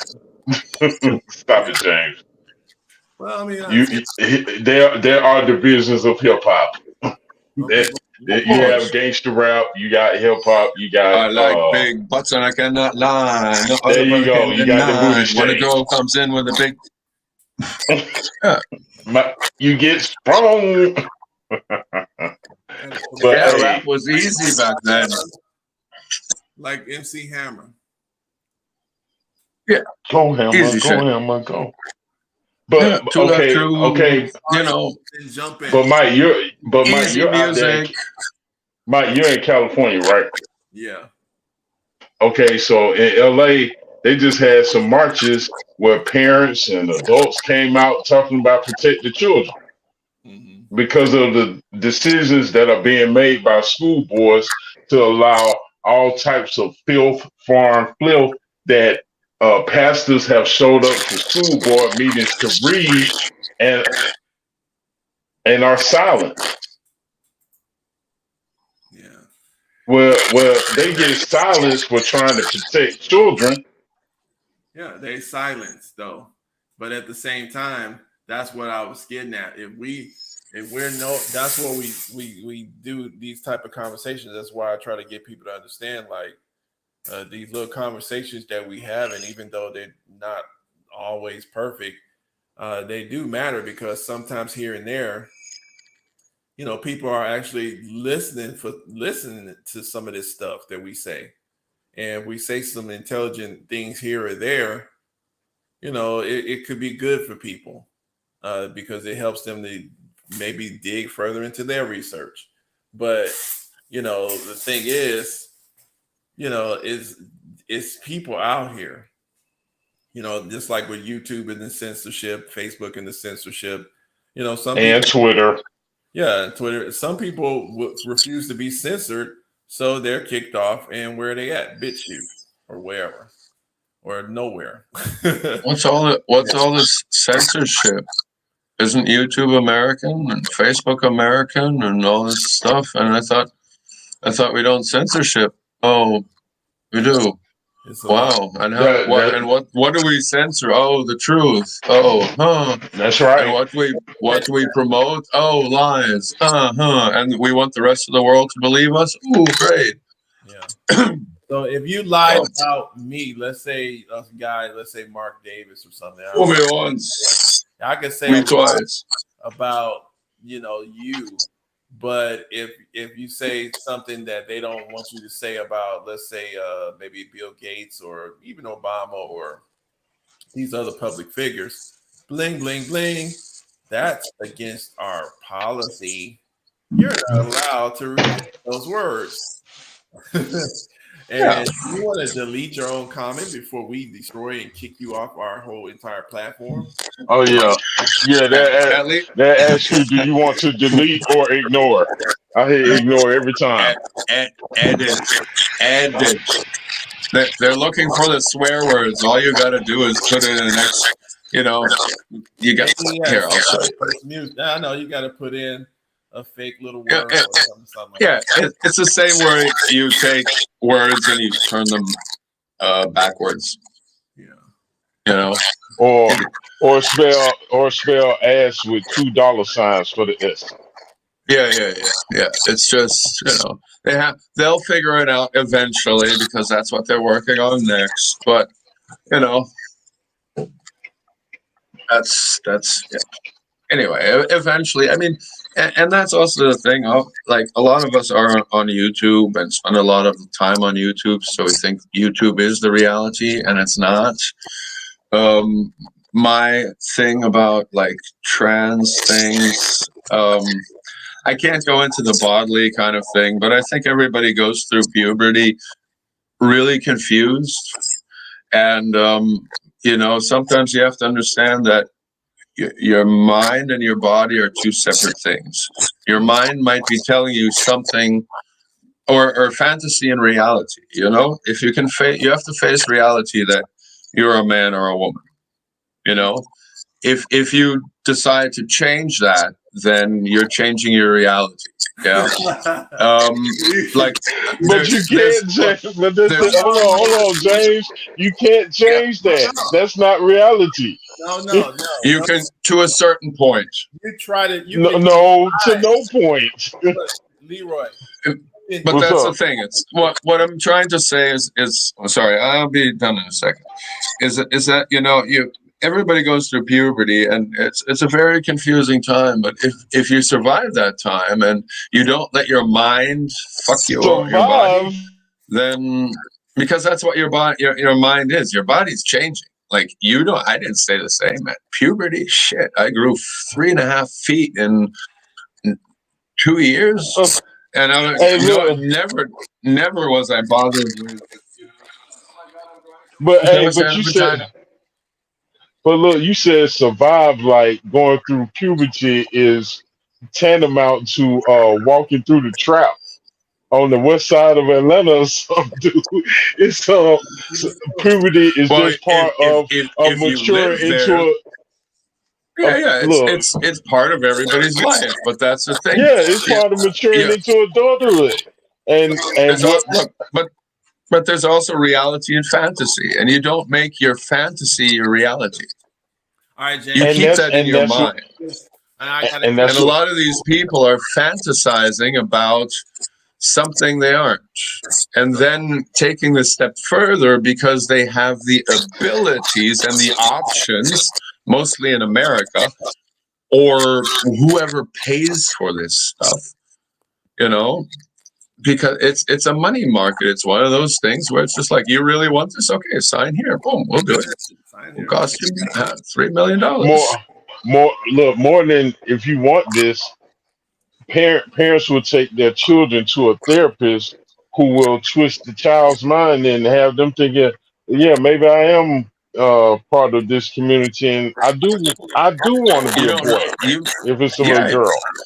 you have Christians that do that constantly. They're looking for you as young as they can get you to get you to go to church every Sunday, pay your things, pay into the Ponzi scheme, and once you figure out that you can, I look under my trash can and God's there.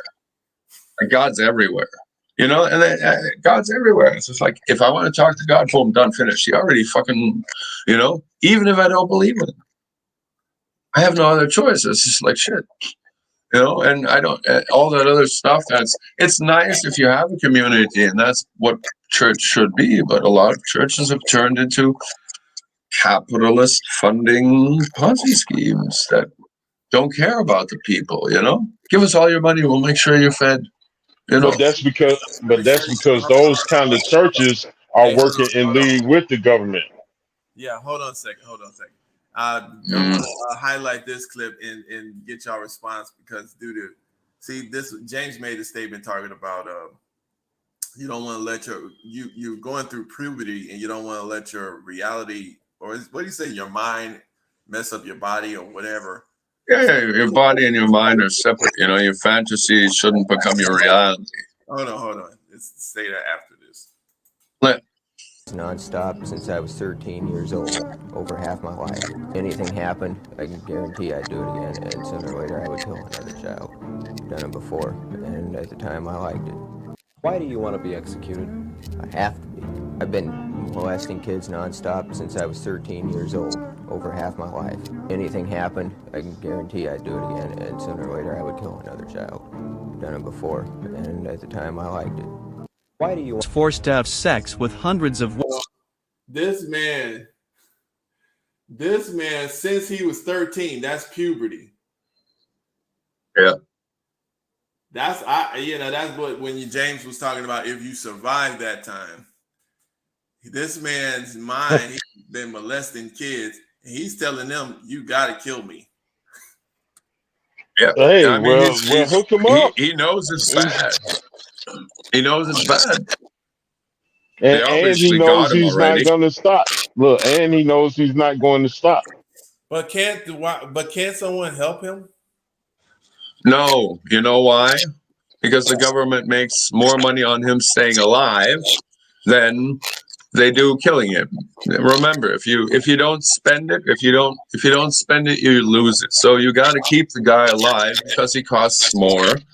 Because if you kill him, you might get $2,000 less funding unless you get 3 more death row inmates. Yeah, but in the grand scheme of things, they don't care about him being alive. No more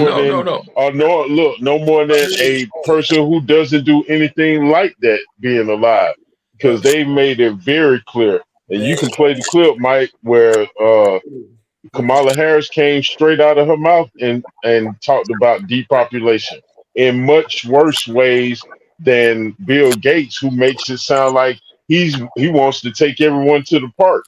Yeah, for the last time. Yeah. But I mean, this guy, nobody going over to their house and shooting them because they're not threatening the president. Did you see how quickly they took out that white guy? It's like, shit, you're gonna shoot him? This is a no-knock raid. This is a blow up your house dead. Yeah. But threatening to kill a massive amount of U.S. citizens, and everybody has a gun. What are you doing? Now you've got a gun. They're going to come for you and kill you all. They're not going to kill you with a gun. Okay, so look, and he makes it sound syrupy sweet. So look at that. Sex with classroom, one hand on the gun, the other on the student. Low handing that shotgun off and hugging the 18-year-old. This morning, new video shows the tense moments a Portland high school football coach disarmed a student roaming the campus with a loaded shotgun. Coach Keenan Lowe first tossing the gun's clip into the hallway, then walking out of the classroom, one hand on the gun, the other on the student. Lowe handing that shotgun off and hugging the 18-year-old. So Yep. Last hug. care. Some people do care. That's where I was asking you, Leroy, when you say they don't care. It's like sometimes we do gotta. I know it's you're right. But like if we don't like say who they are, especially when we know. Well, I said Kamala Harris. I said Bill Gates.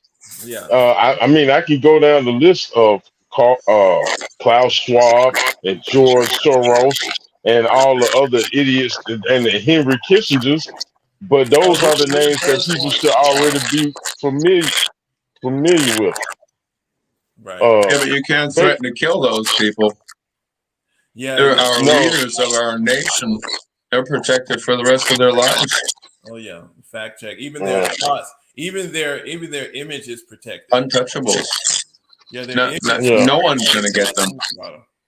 They could go over to a country and kill 400,000 people, and no one could get them. Obama could go to Africa and invade a country and kill 2 million Africans, and we'd be like, "Good job, mate." So Leroy, why do you think it's okay to put the former president in jail, but these other presidents they can't go to jail because of taxes? Wait, James. How you gonna answer that, Mike? I don't believe he should be going to jail for this. No, this happened. So I'm not saying what you personally believe, but I'm. Is it because Trump is white? Is it able to happen? Why did this happen? Why is it okay? Why are they able to do that? Why are they able to do it? Because right now, the people that control them, meaning the names that we don't speak enough of, the Bill Gates and the Kissingers, who control the Democrats, are in a position where they can't get away with this for a time. And I mean, I would hope that would change, but it's a uniparty, so what real change can we expect? You know, Trump could get reelected, get back in there, and not be able to go after the people that did this because that structure is still in place to not allow him to be able to go after those people. No, we have to get him on a felony charge, and then fuck you. Done. That's politics right there. Pure politics. Why are they like trotting out these black women DAs? You know why they're doing that. That way, if you say the reason they're doing that is so if you say anything against it, you are immediately a racist. No matter if what you're saying is factual or not, you'll be labeled as that. Well, I mean, there's a lot of people saying it's okay to be racist. Yeah, a lot of racist. But you know, the thing is, Fannie was the police's darling. They liked her over Dwight Howard, Paul Howard. Paul Howard. Yeah, so I didn't like Fannie. To me, she was a sellout. She sits up there and doesn't prosecute a murderous police who stands on the body of a man who didn't do anything wrong. He killed him. You know, see that kind of stuff. I can't go for that stuff. The man sleep in Wendy's. See, I can't. Well, he won't sleep in Wendy's. Huh? I mean, you're talking about Rashard Brooks, right? He was sleep. But there were other cases. There were other cases on the books when she came in. Well, they kind of see. Paul Howard was prosecuting the police for that. And she kind of took herself off of that particular case, but the police looked at her as a better, more easy. You know, she was going to let them get away with stuff that he wouldn't let them get away with. And that's the thing. If to me, if you can't have your enforcement arm obey rules and laws, if they above certain laws, that's when we have a lot of problems. That's when you can't get those, that's when you're having the problems that you're having. And it's starting to affect, it's not just affecting these people that's where I get off the bus. I don't know. I don't care what's killing my people, killing me unfairly, and manipulating the media to make us, to make my folks or people that I love look unnecessarily crazy and bad just because they made mistakes, or like this here. Like, I'm gonna show this video and then we're about to end it off in a little while. But this one here, and I know y'all seen this. This is the let me see. Let me see if I can show it. No, not that. I've seen that already. But screen share, yeah, there it is. But this one here, just like the girl that we was talking about earlier, slick mouth, right? The girl had a real slick mouth. She was the girl that got shot by the cop. Yeah, there you because go. Because the cop put himself and the other cop, really brilliant. Yeah, parked car, headed, facing, facing to the front, I think. She just puts himself right in front of it. Good job. Yeah, good job. Right in front of the car. Good job. What you gonna do? Stop it with your body? Smart. Very intelligent.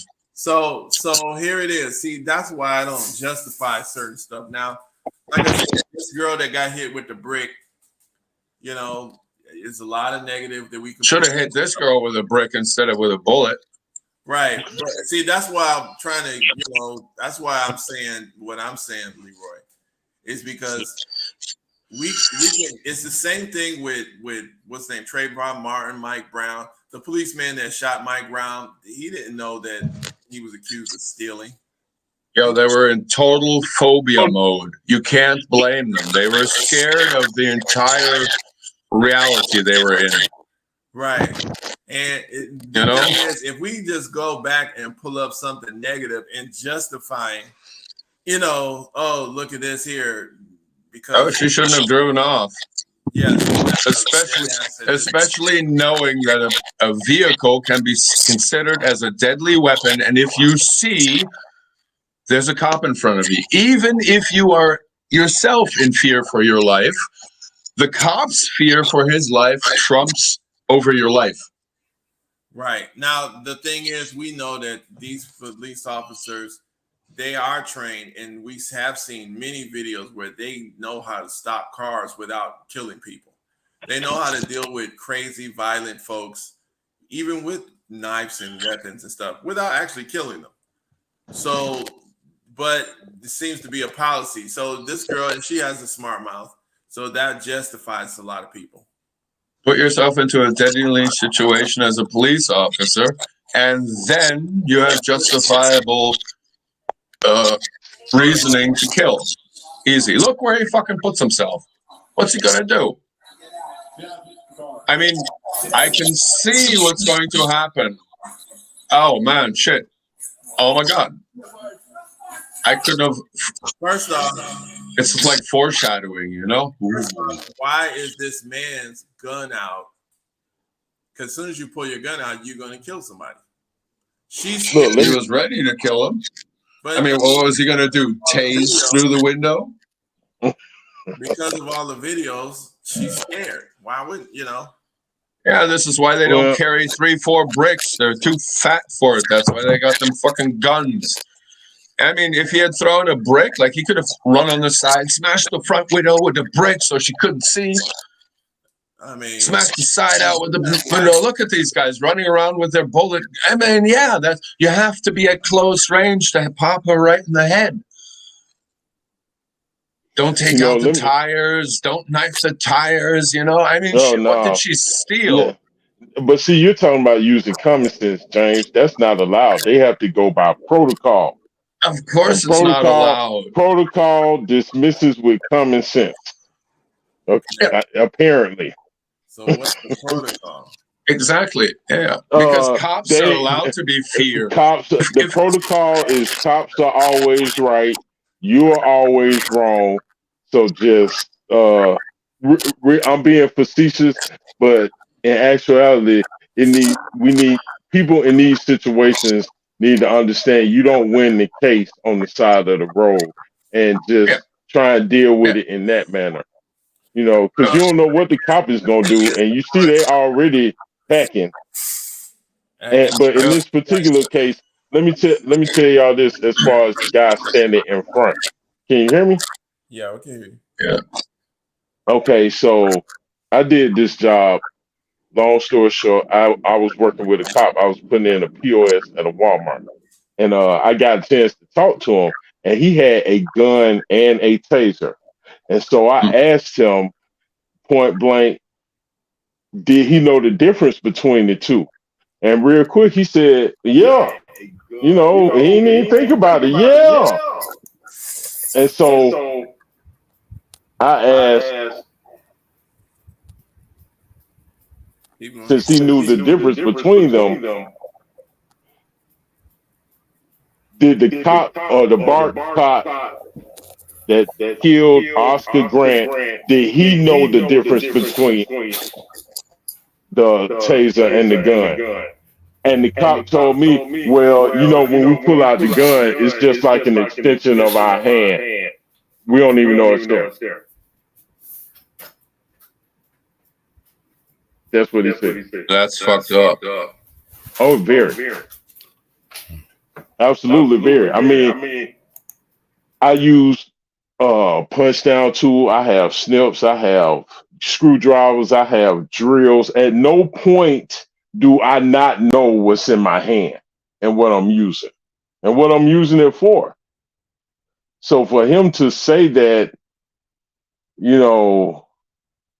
don't know if he believes it or not. I know I don't believe it. But we're just going on the assumption that he does. How are you breathing? Let alone carrying a gun. Yeah, and I mean, some of us work in like crafts where it's just like you're working on a freaking machine for 12 hours, and if you forget where you are for 1 second, you get ripped into that fucking machine, or your fucking hands off, or your fingers are missing, or you let somebody near the machine that wasn't supposed to be in that area, and that thing swings around, and boom, dead. Mike, you ever know if you've got it? Do you know if you have a live wire in your hand or not? Yeah, it doesn't matter, right? As soon as you have a live wire in your hand, you might not even be able to get off of it. Yeah, you're connected to that. That's a connection to your arm and the entire electrical grid right now. Yeah. I mean, I take all of the precautionary safety steps. There is a possibility, but I really minimize that possibility because I look at both sides of that. Because there's a lot of these type of jobs because he could die anytime at work. And the thing is, this doesn't kill them. Yeah. This is, it's just like I know the difference between a screwdriver and an electric drill because the pain in my hand is different. Look, I know the difference. Look, you know the difference between a Phillips screwdriver and a flathead. Yeah. Maybe not by the grip handle of it. I mean, if one would feel like a taser and the other would feel like a gun, I probably could be like, yo, the one that feels like metal, that's the flathead, and the one that feels like plastic, that's the. Hey guys, let's let Miriam chime in. Please. No, sorry. I was just listening in. Sorry. I'm just listening. Oh, okay. Yeah. Make sure you feel free to chime in if you want to, because we definitely want your perspective to come through. So. Yeah, we want the sisters to speak up. Yep. I mean, anything. Is James a police officer? No, he's not a police officer. James is retired. Uh-huh. All right. No, I'm not. Never was. Yeah. Okay. I'm on their list though. I'm listening. Thank you. Bye. Yeah, we probably all on this at this point. Right. I would venture to say. Well, I think everybody. I didn't mean to disrupt her. Yeah, everybody has some sort of list, but the thing is, it's like this. What I'm looking at here is that when you come through with, you know, rules, regulations, and systems, you have to, if you want peace, you can't make excuses of who to apply rules and regulations to. It's just, it is what it is. You know what I'm saying? That's the only way it works. You know what I'm saying? Okay. It doesn't work no other way, because everybody can come up with an excuse not to provide this benefit for this person. Oh, because look at this, the stuff that we found on them, or that. And that's the only thing I'm saying. Even like right here with this particular situation, this sister, she was pregnant. She didn't. Now the police decides to shoot her and kill her. He got his gun out. See, because they think, and that's what people think, that, oh, enough, you just keep shooting people and eventually they'll turn scared and they'll stop and they'll learn out of fear. But it's just not going to work like that. What's going to end up happening is the people are going to get angry and they're going to get more militant over time. The more you start killing people, they're going to start distrusting the police. There's no law and order, and then you're going to start getting reprisals. So they're gonna start distrusting the police more. Well, the distrust is already there. Yeah, it's just going to continue to increase. But like I said, each generation is going to get sicker. This stuff like that, imbalances don't go on forever like that. They may go on for a nice amount of time, but people start changing behaviors, and you're not going to just put everybody under fear just from shooting people. Hey, I know that's what they teach us in history and school. Oh, slavery happened just because these guys had gunpowder. No, it's the tricks and the deceptions that allow people to accept, because you had to. So it was some violence, but then there was the kidnapping, and then there was the kidnapping of the kids and raising them under a certain ideology. And it's the same thing here. You got to disconnect people. As long as people see what's going on, you're not going to just shoot them into submission. That only works with like an individual. That'll work like the individual or a couple of people. You got them under gun and you can threaten them and probably make them do a few things. But when you're dealing with millions of people over a long period of time, that's not really how that works. You don't just keep powder doesn't really solve problems. Right. It's just but you're a very young nation, and gunpowder was not invented in America, so we kind of stole that technology from someone somewhere. I think China. Yeah, so you have very little experience with gunpowder, and you have to test it. Obviously, guns don't kill people. You need people to interact with guns, but we have to. This is no. I'm troubled by that question. If I'm a police officer, why would I be a police officer? Does it sound like I know police officers. I know children of police officers. And I'm just saying, you used to remember those movies where they would hide behind their car door because it gives them massive protection? Right. Yes. This whole running in front of or get out of your car. You stay in your car. You're in a tank. You don't get out of your tank and run up to a car, throw yourself in. I see this stuff in China, and you don't throw yourself in front of a truck. I've seen cops get literally crushed to death because they tried to get in front of a truck, a 40-ton or an 80-ton truck that could not brake in time, like running. It's just like, stop, we told you to stop. It's like, guys, his brakes are failing. You're not going to stop him. You don't know the situation. It's like you don't put your body in front of anyway. No, I'm not a cop, but once again, James, you're talking about common sense, and no, yeah, that's but you have outlawed. common sense. Look, we have highways, and we know that if you run in front of a highway and a car comes, the impact usually. So, and I mean, Cars gonna win. I don't even know when they shot her. So did they shot her before she started driving or after she started driving, or say that she came close to hit the cop and then they shoot her and kill her, you know? No, the cop came close to getting hit by the car is what first happened. Right, that's what they claim. So, okay, but no, the video says it. The officer's body cam shows it. Look, he's on the side right now, and then the other guy's he's talking to her right now. She doesn't know what the fuck is going on. And 3 seconds later, these guys are trained for this. Has any of you guys been trained to deal with the consequence of deadly force being used on you within 5 seconds? No.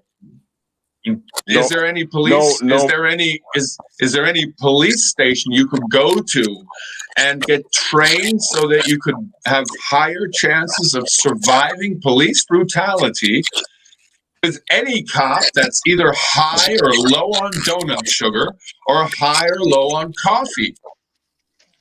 Well, look, hey, there was a time in middle school where they would bring police in, and they would talk to the class. I don't know if they still do that now. Middle school. My children, yeah, and we talking about like the 80s and the 90s for my reference. Yeah. But you know, for my children, they haven't told me that. Yeah, well, Officer Friendly came to school today. That doesn't happen anymore. Now, when Officer Friendly is there, it's more to make sure no one's bringing guns into the school instead of trying to build that relationship with the community to let them know that, hey, we are here to protect and serve. That's our job. But once again, their job is to protect and serve property, and that's only for the well off. They don't care about the properties of those that aren't well off. That's one thing. The thing is, it's been capitalized on, and it's the problem is if crime rates go down, the necessities for police officers go down because they're not there for other duties, other civic duties, social duties. You know, it's such a wide topic that you can't really say police officers are only there to serve the community. They are there to serve the community, not their own community. Unfortunately, the same thing with if you spend it, you don't get it. Yeah, but protect and serve whose best interests? I just told you those that are well off, because they don't. I've been in this situation. I wouldn't even say that. I mean, but you know what? To a certain extent, you are right, because they will protect each other when they are dead as wrong. When your kid's quadriplegic, it doesn't really matter if you're rich or poor, and a cop walks off and says, "He shouldn't have given me lip." It's like, what? You know what? If I were in Afghanistan, you'd be dead right now. If we were anywhere in the fucking world, you cop would be dead now. Shot and kicked in a ditch. You're lucky you have a union. You're lucky you have those privileges. They probably wouldn't, because cops then. No, dude, I've seen cops give lip to people for not wearing a helmet, and those people getting off their fucking motorbike, pulling a gun, and blasting the cop. And where was this? Like, they don't, in places where you don't fucking, you know, in other places.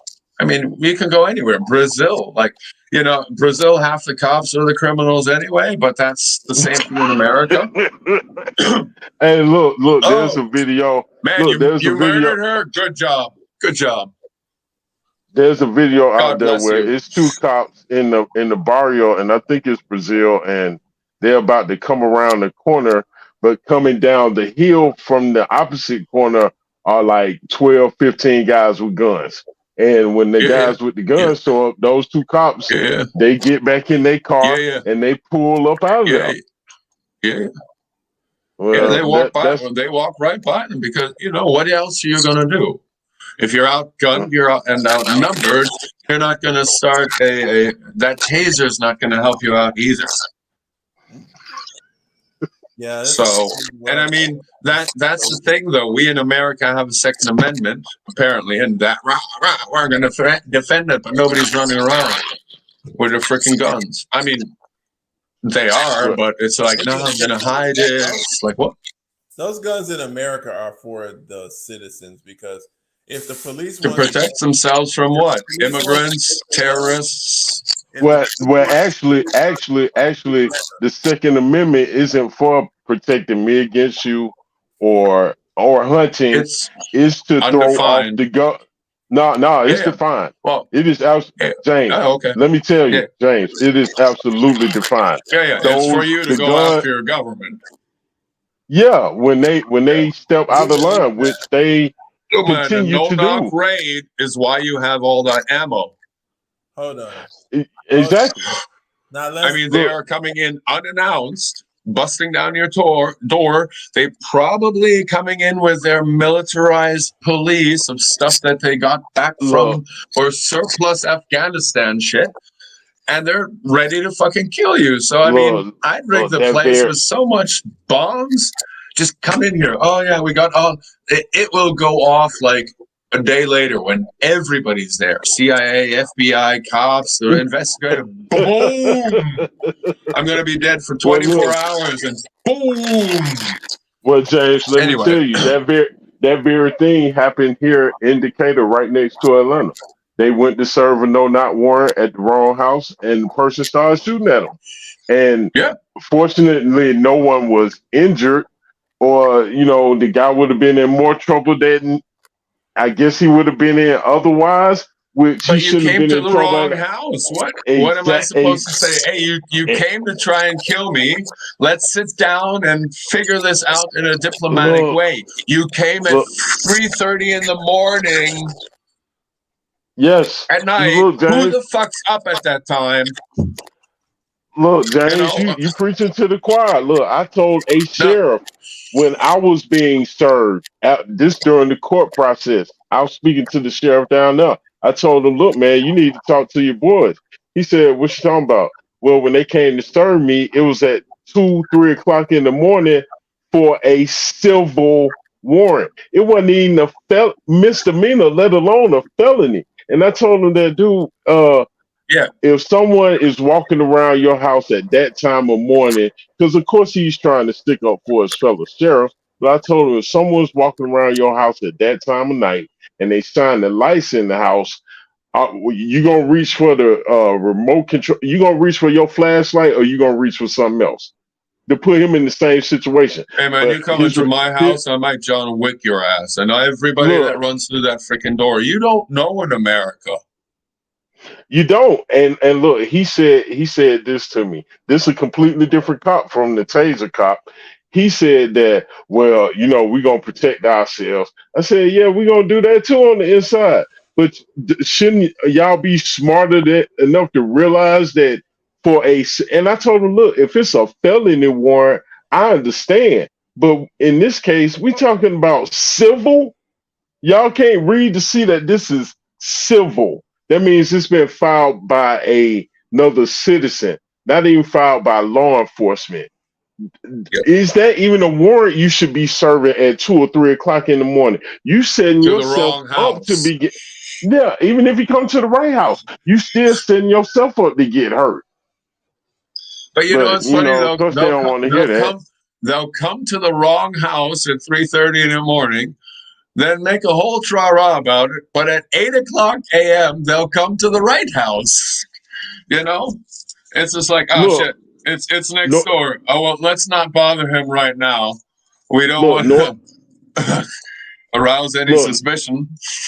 North of Atlanta in Habersham County, they went into a home, and this was a SWAT tactical team. Went into a home, dropped a flashbang in a baby crib, and it is only the Lord's will that that child survived with minimal damage. Friendly fire happens. Oh yeah, and they didn't want to pay for the it. Grenade bounced. Oh, the floor was too soft. The grenade bounced. We usually roll it, but it had a thick rug, so there was a baby. Yeah, shit. What? Yeah, we just doing our job. You just fucked the kid. Welcome to the. You literally just Let's just point that kid's fucked. Look, and then they end up saying that we did recognize that there was like a baby stroller like right by the door. So you see all this stuff, and at no point is there no pause. And then there was a look, ladies. It's probably make you upset, but it's not meant to be derogatory. But there was a woman leading this SWAT team. Hell, I would have expected her to really notice the. Stroller. No. It was a mother's fault, obviously. She just shouldn't have had a child. Would have never happened. Some people just shouldn't have children and have them in their houses and feel secure and have them where they're supposed to be in a baby carriage where it can't hurt itself. What could possibly go wrong? Explain your position on that Second Amendment. Why do you think that is to protect this? You said the citizens from the government? Yeah, from domestic terrorism, from exactly that. Yeah, but the Constitution is very iffy right now. I don't think the Supreme Justices of the last few decades have. They've been, it's the same thing as we need to abolish slavery, except for with criminals. And we're out. We need to have a quota of criminals because otherwise this whole slavery that we have abolished doesn't fucking work. If you need a crime rate, if you have to fill a crime rate quota, then you have to convict people. And that's the great thing about 3 strikes and you're out, because you can commit 3 misdemeanors and then get a felony. It's like Monopoly. Pass over, go, get 3 misdemeanors, go straight to jail. Here's your felony. No more voting, no more presidency. And you lose your 13th Amendment.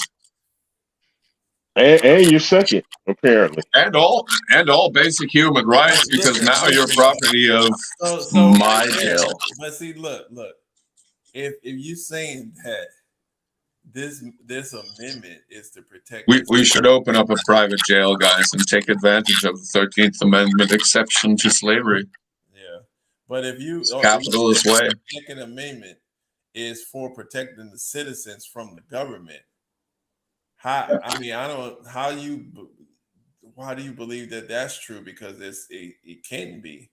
Because that's what our founding fathers said 250 years ago, when they knew, because they came from England, where they were repressed by their government, tried to come to America to then buy other repressed people to bring to their country. It doesn't make sense in the, but let's not get into that. They were seeking for, what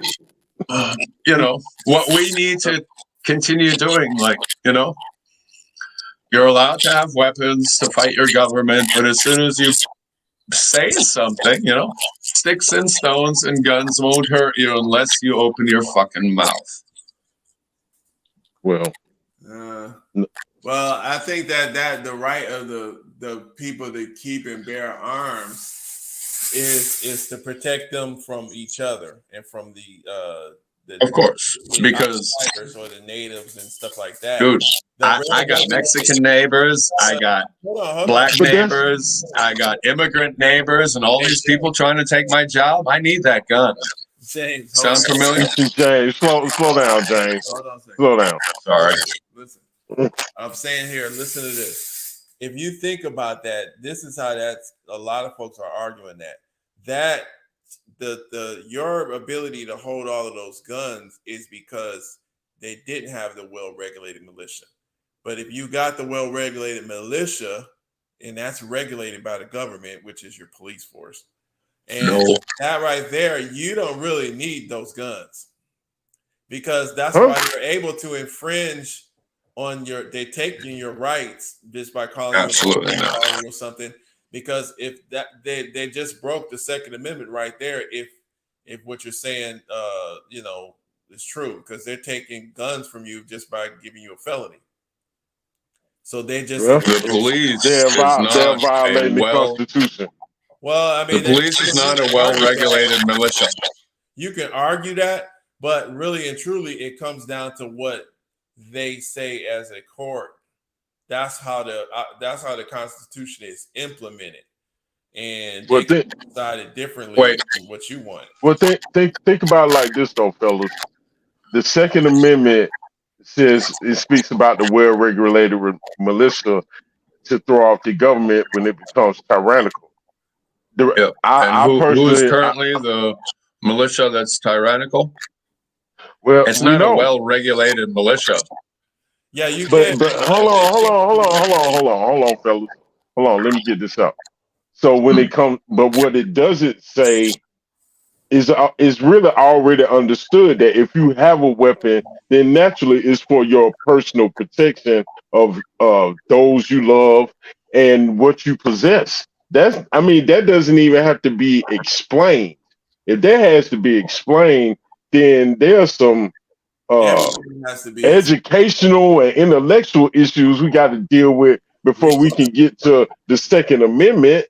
I mean, that's my personal view. I mean, what does the pimp say? What does the pimp say? That which is understood doesn't have to be said. When it's understood, you're gonna use to protect yourself. No, when you're dealing with lawyers, everything has to be explained. This is constitutional law, though. And what did Jefferson say about the Tree of Liberty? Doesn't it have to be watered with the blood of lawyers or something to that effect? Or maybe it should president? Be. He was one of them. One of the first, back way back there. Presidents say a lot of things, and it was usually written by somebody else, and it sounds great. And so I don't know. I mean, I never met Jefferson personally, so and it's really hard to catch up with what every freaking white president said.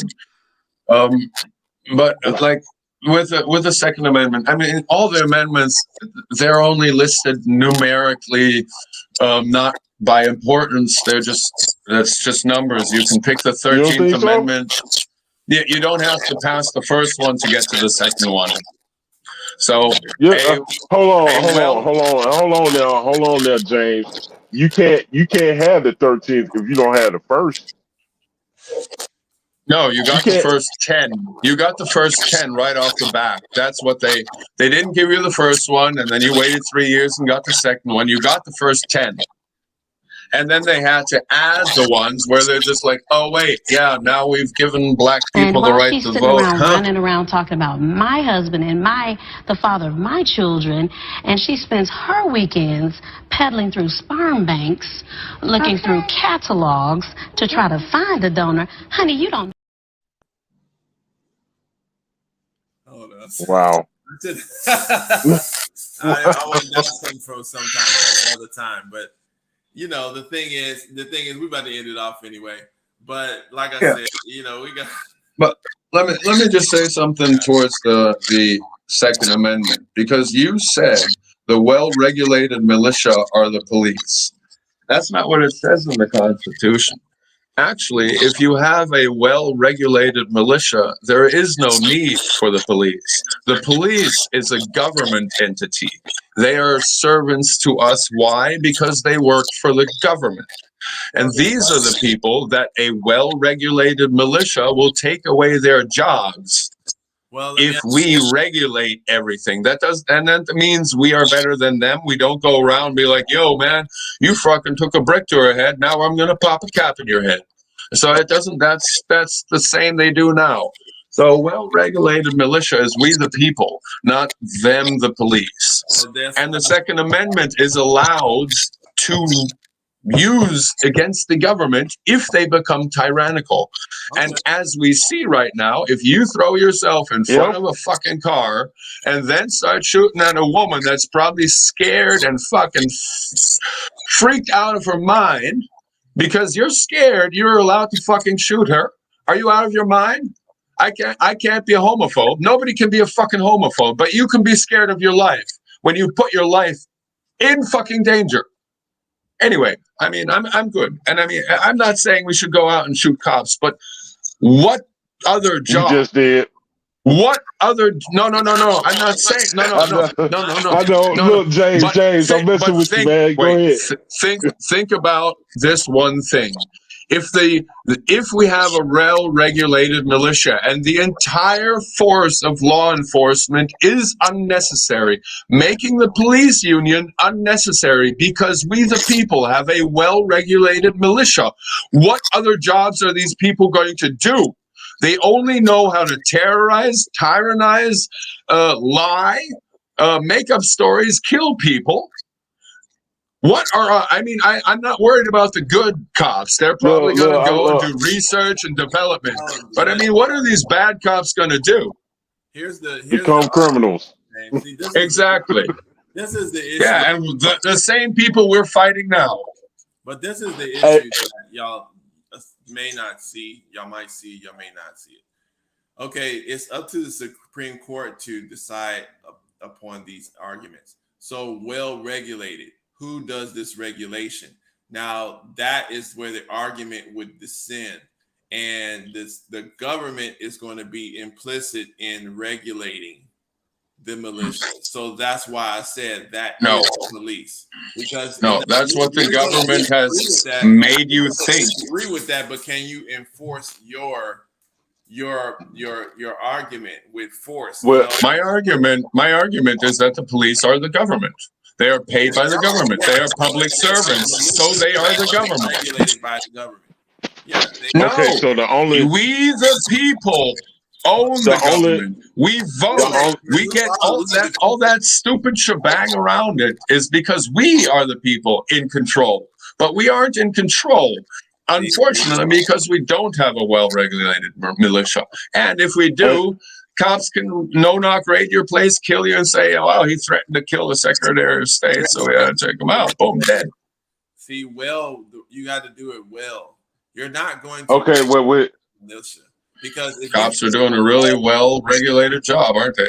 Look at this. To well-regulate your militia, you would have to have sophistication, which is found in the police.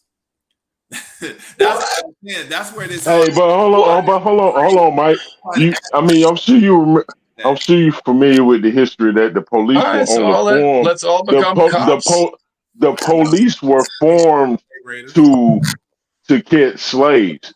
They weren't, and the only form of law enforcement authorized by the Constitution is the sheriff. Yep, sheriff. You know, if we're gonna go by, if we're gonna go by their rules, but ultimately, if we did have well-regulated militias, one thing we would not have we wouldn't have these politicians who get out of line, who just spend money willy-nilly, who just give billionaires. You know, I'm sure y'all are familiar that Trump got arrested and he went to Fulton County Jail. Up to this point in 2023, 9 people have died in that jail. And it's ran by the sheriff. Now, if we had a well-regulated militia, then, Fannie wouldn't be down there doing what she's doing. And they say that, well, now we need a new jail, and it costs $2 billion to build it. Well, 5 years ago, when Keisha Lance Bottoms was in office, she gave multi-millionaires a $2 billion tax break to build in the city of Atlanta. Well, fast forward to now, instead of her giving that money to them, then maybe that money should be going to the jail to build a new one versus coming to the taxpayers again to foot the bill for something that should be already taken care of. If we had a well-regulated militia, politicians wouldn't be as likely to just spend the people's money without consequence. You're talking about a human situation. When you say well-regulated, see, that's where I'm trying to focus on. Then you're talking about who's doing the regulation, other humans. Then the people who are the abusers of power, the people who are, getting into those positions, then they would get in the positions in the well-regulated system. That's what they do. These are worms. So you're talking about something that they're doing because this is part of human nature that these people are studying. So it doesn't matter what system you create. If you don't know how to protect your system, then you're going to get abuse of your system. Period. I don't care what it is. You can say, okay, our well-regulated militia is not a part of the federal government. Okay, so what is it? But if it's well-regulated, it has to have money, it has to have finances, it has to have all these type of things.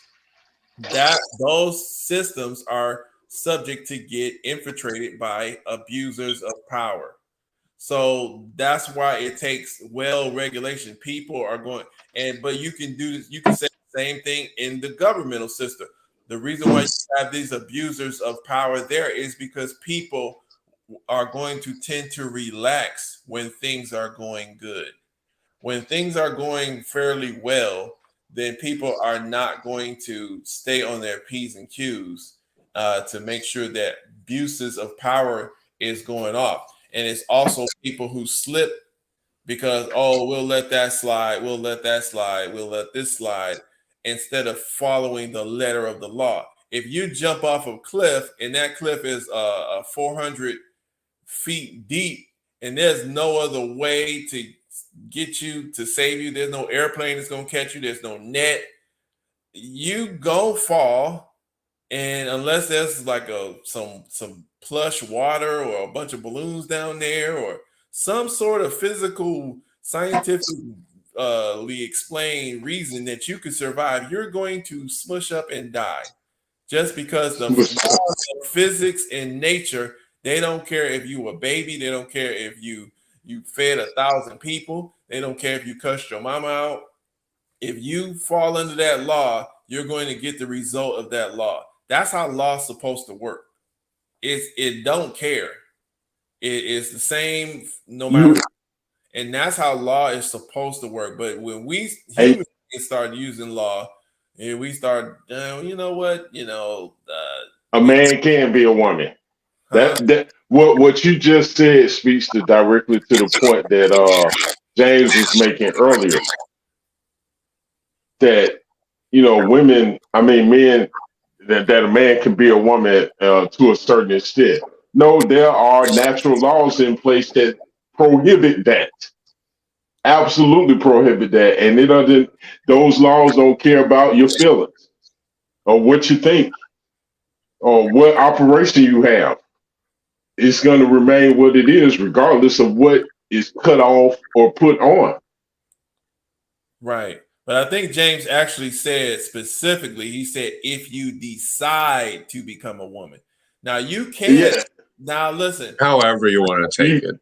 Now you understood. You can decide to become a woman. What? You're not going to be able to become a woman. Then what is then what in your mind? Hold on, but what have you decided? If you can't achieve that, then what decision have you made? You can decide to fly off the cliff. You ain't gonna achieve it unless you have a plane, unless you have a good glider, unless you have some sort of situation which allows that thing to take place. And so there is no mechanism to allow a man to become a woman. That there is no mechanism for that. I agree with you there, but we're being real specific. So on this particular point, and I know what James probably meant, but I'm just saying, as do I. Possible the letter of those words, if you're going by the letter of those particular words that he used, you can make a decision to do something. Are you going to be able to achieve that something? No, on certain levels, because you're not going to be able to get over the physical laws of nature. But in your mind, decisions can be made. But hold on. But then in that case, the natural law has already decided, regardless of what suggestion a person makes, it doesn't adhere to suggestions. There is a set mechanism in place where that will never happen. Well, that's true as well, but it's still in that person's mind that they made that decision. It doesn't have anything to do with what's going to happen. Reality. All right, guys. Let me clarify this also a little bit. So, when you're born, your parents don't decide your identity. You usually get either a light blue sheet or a light red sheet, and you get the clipping thing too. Even though it's obvious, but they're not going to be like, "Oh, yeah, it's a boy," because that's how they would otherwise check. They would look and they're like, "Oh, it has a vagina. It's a girl. Oh, it has a penis. It's a boy." And that's how they discover it. They know it when they do the ultrasound. So they don't scan for transgenderism. They scan for things that happen. So you might not have balls. You might be double developed. And this has many reasons, not only bad drinking water or metals or stuff in your food, or even me, if I'd have a kid now, I'd have my shit checked. I'd be like, "Yo, is my sperm good?" But it's when it's born, and when I say when they reach puberty, it means they haven't done anything, because I still think a child should be a child. And most children, I remember being a kid too, and it's kind of like, yeah, sexuality wasn't really a thing for me until I knew it was a girl. I mean, I kissed girls, I had plenty of, my mom always, she's like, "Oh, look, there's a girl over there," so I guess it's also how, my mom raised me, or what I got to hear. My mom would say, "Oh, look, she's a cute girl over there," or they'd have babies, and I don't think they ever put me and a boy together and said, "Hey, oh, look, they're cute, they're kissing." So, but when you grow up, you have to reach puberty and not be transitioned yet. And you have to go out. You have to go out of puberty too, because that's the defining sex. That's what happens. You become sexually active. So and then you find out if you're a male or a female. No, you already are a male or a female. You are either this or that. But you can't say, "Oh, well, shit, puberty is coming. I don't want to turn into a man." You're a man already. So you have to either be a man or a woman, or you've already been by birth or by accident or by freak accident impaired in a way. So, and that happens too. All these other people are free people that are saying, "I'm being oppressed. The only solution I see is to take a lot of money and change how I am." And that's fine if you're 18 plus years old and your parents are not sending you, and it's a wide variety topic, but it seems like it's, especially in sports, this is not a black or white thing. I see this a lot in America and a lot in what we would say Western countries, and not so much being allowed. Let's say, how countries are still like, "Oh, we still don't tolerate gays." Well, they are still not going to tolerate transgenders either. Not in their national team, not in the Olympics. I mean, just imagine we got the Women Olympics and you've got male swimming in there. You think any other country is going to be like, "Is this the best woman you could bring, America?" 3 transgenders? Look, they just had the Miss Universe contest, and the Netherlands elected a man to represent them. The They Nepalese. chose a man to represent the Netherlands in the Miss Universe Oh, the Netherlands. competition. Yeah, Oh, in the Paul. they got Heidi Klums by the busload, and you chose a dude. Well, like I said before, these are, you know, some of the situations, because when you start playing with definitions and you start playing with, you allow people to play games with the foundations of the language. See, because all of this is coming from man. And reality. Well, because people still don't understand is that, you know, the human beings have been blessed with a bit of the ability to change realities. Now we have a limited ability to change realities, but our ideas, our beliefs can actually change the reality. So when people start saying, "Oh, that's a man-made concept," "Oh, that's a man-made concept," yeah, it's probably man-made, but you can't, you know, ignore it, because man has the ability to enforce to a degree. But Now, they mean human. yeah, when I Yeah, say Human made. It's not. See, you're going into again the competition thing. It's not a man-made thing. Well, it sure ain't a fucking woman's made thing, because they didn't make any. You know, it's a human. Let me thing. grab it right here, right quick. I think Justin Trudeau put it like this. He said it's not mankind, it's people kind, which is lunacy. He said Hold on. Say that one more time. Justin Trudeau, the Prime Minister of Canada, said that it's not mankind, it's people kind.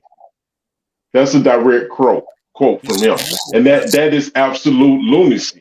I mean, I get what you're saying, Mike, but there are fixed decisions that we can't change. I mean, and if we do attempt to change them, they will come with consequences that are be detrimental isn't strong enough term for what they will be. I mean, Bill Gates said he wants to block out the sun. Okay, then how we gonna grow food if he's successful?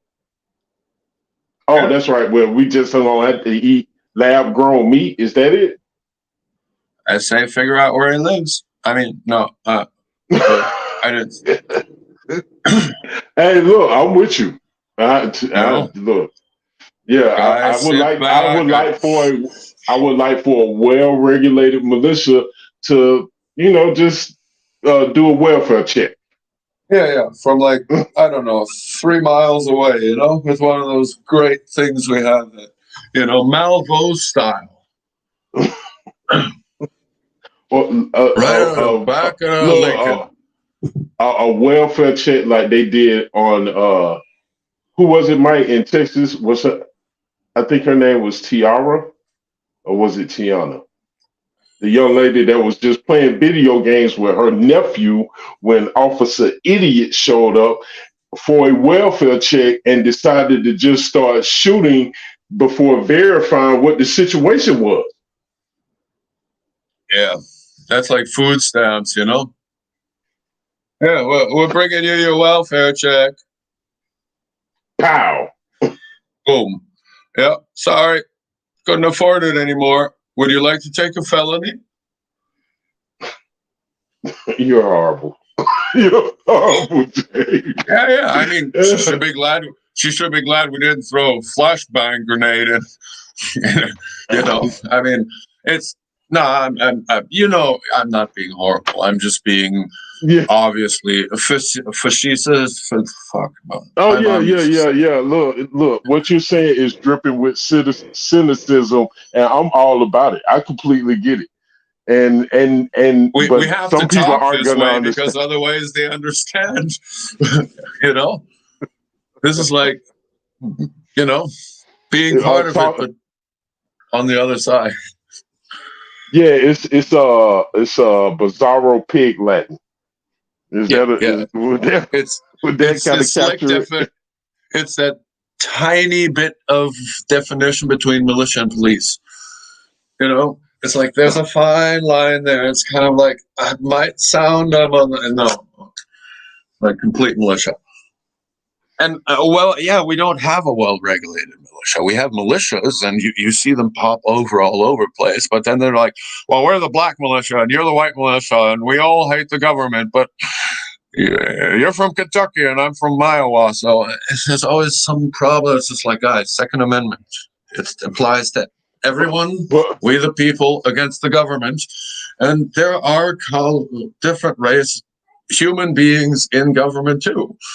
So we have to kind of not just go in there and blow them up, but we have to kind of get them to join our sides and realize that maybe we do need a little bit more freedom. Yeah, they're not about that, as you'll soon see, because lockdowns and mass mandates are on the way back. I can go back to North Korea or China. You're back. Look, the same North Korea and China we weren't having a problem out of, really, not to the extent that we are now, that we have an invalid in the office. Yeah. No, dear black people, you all have to not like China and Russia. Please.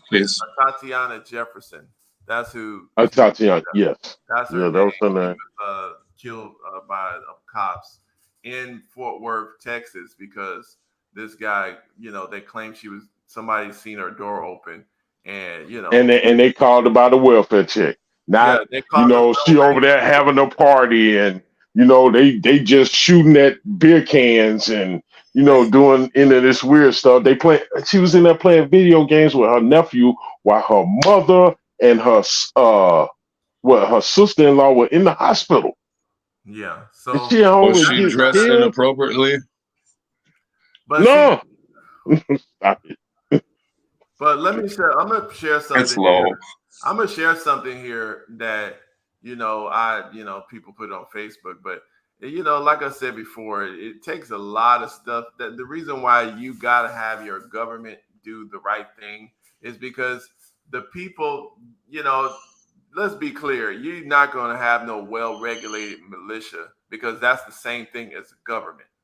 As long as they divide us, we won't. You prove to me that is true. You prove to me that you can have a well-regulated militia. Okay, they got guns that are private. It's not connected to the government in that nation. Like the Black Panthers, weren't they a militia? Yeah, they weren't well organized because they needed more people. And guess what happens? The government is not going to allow no militia like that they not in control of. The government, dude, it's the Second Amendment. The government has no choice but to allow a well-regulated militia. Again, we're not. This is a constitutional civil. This is a civil right. Look, you don't need permission from the government. We have how long have you had to practically get that actually done?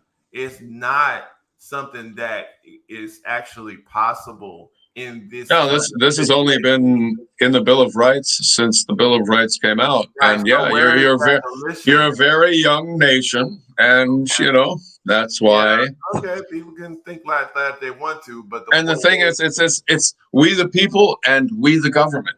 So you have to separate it that way too. We the government is trying to separate we the people into different human races, like Blumenbach did. And Blumenbach wasn't really. He was just being like, "Yo, the next subcategory after human race, in my opinion, is these 5 things." And now you can take it and be like, "Wow, you're a gangbanger, you're a pimp, you're a hustler, or a war criminal," and but without going deeper into things, that's what his opinion was. Don't leave out politician from that list. Oh, politician, lawyer, judges, please. I mean, this is look, let's do it this way, all right?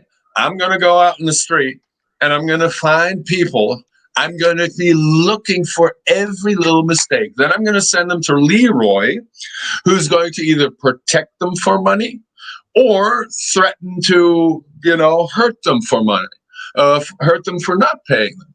And Super Mike, you're just going to be sitting there, and you and Leroy, you guys are friends, and you've been friends for a long time. And Leroy is just going to get the benefit of the doubt. And we call that cops, lawyers, judges.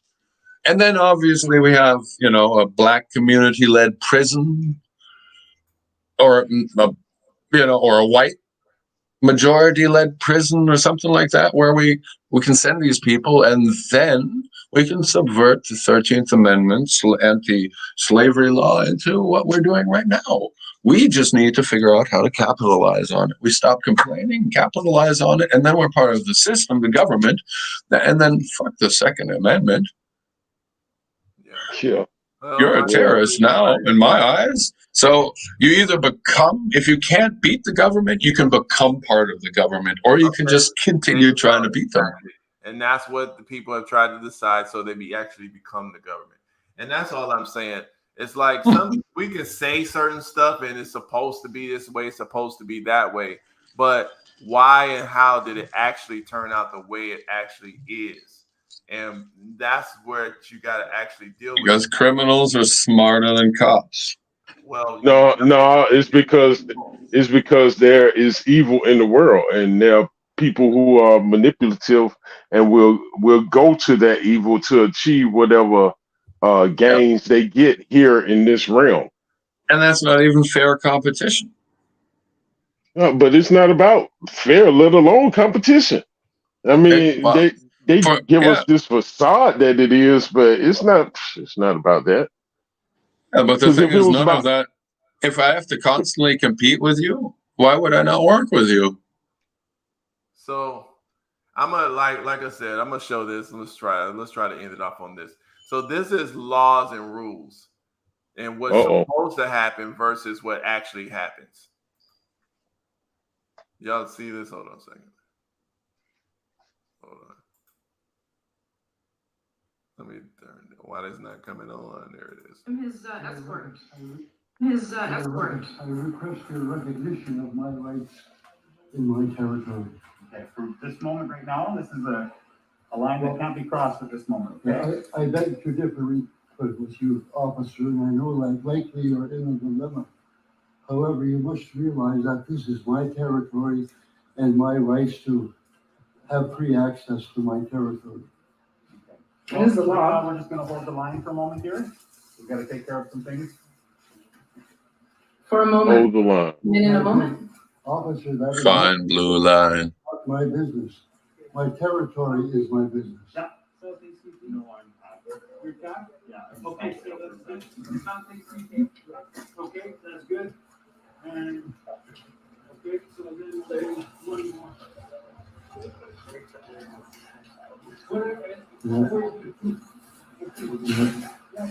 So police are breaking the law by not allowing, I forget what section that is, but not allowing Bill Jones on his own territory this morning. His escort. All right, so that's how it's going to actually work. And really, all this LAW and all this law, constitution, and all that stuff, it always comes down to power.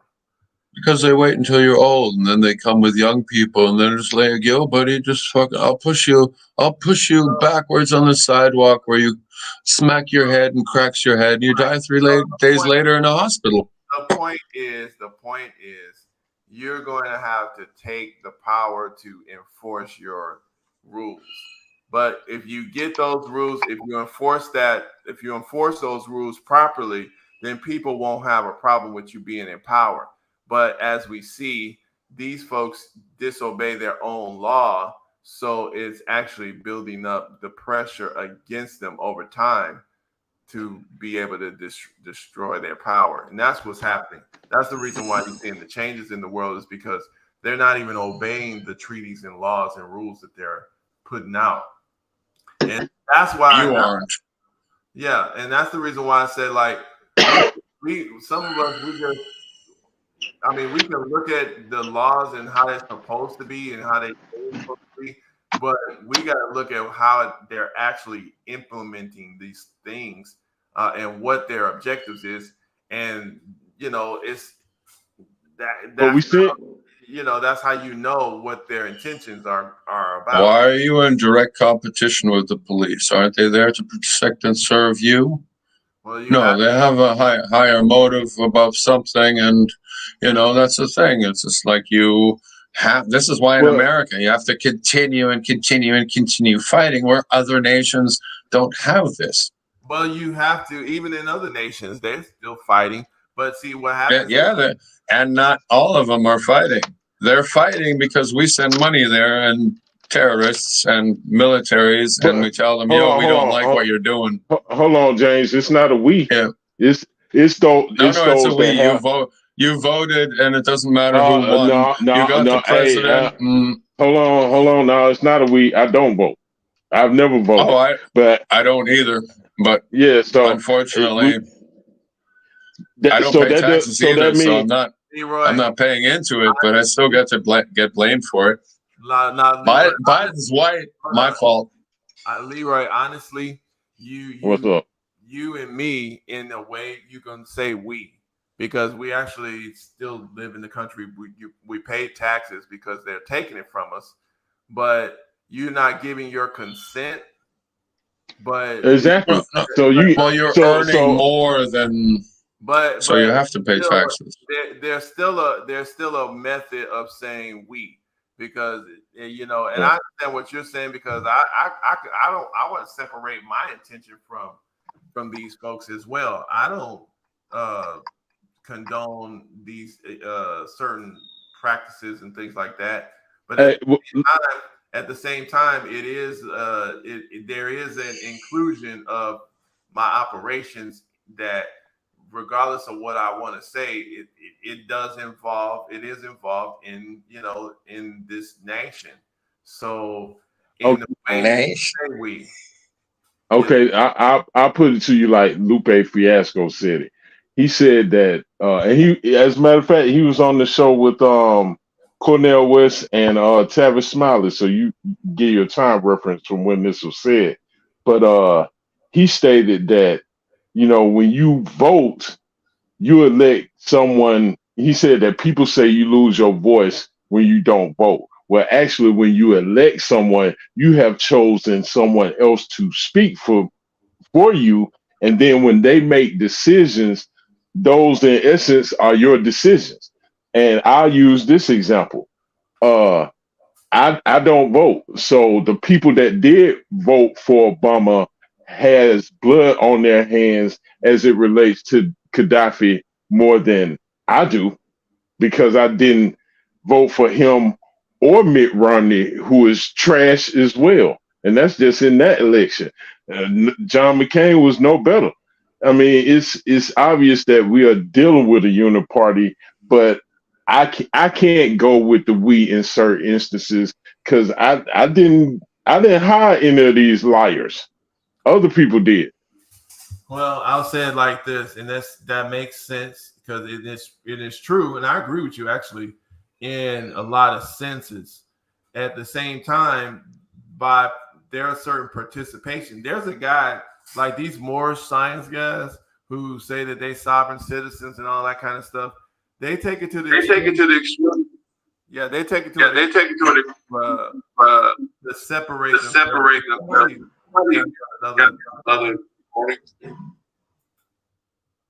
Hello? Oh, we must be getting too. Yeah, we here. Yeah, okay. We must be getting too real. They're coming with the echo. No, he probably opened up another window or something. But the point is, I mean, you can unmute yourself, James, whenever you're ready. But the point is, the thing is, though, I try to deal with facts, even though I feel exactly like you do. But if someone's telling me, oh, you participate in the system, or you bought a house, or you try to send your kids to school, or you called the police at that moment, or you're criticizing the government, or you're involving yourself in the affairs of the system. You're concerned about how the system should work.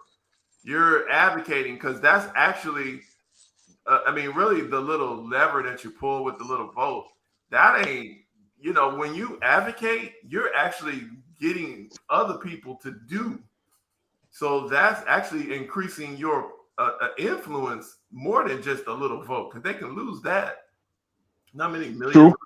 Yeah, they can lose that. But if you out here making your presence known on social media, you're actually funding people, that goes way further than a single vote. That's way more But that goes way further than one single presidency. You have to also consider. Look, do the cops get any better? Did the cops get any better when Obama wasn't a president? No. Did they get any better under Trump? Did they get any better under Biden? Do you think they're going to get any better under the next guy?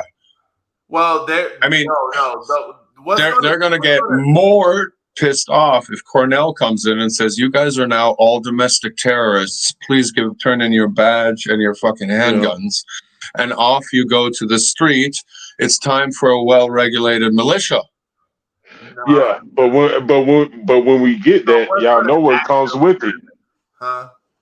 Y'all know what's gonna come with that. Let's just say that does happen, James. What's gonna come next, instead of those police being people, it's gonna be machines or foreigners.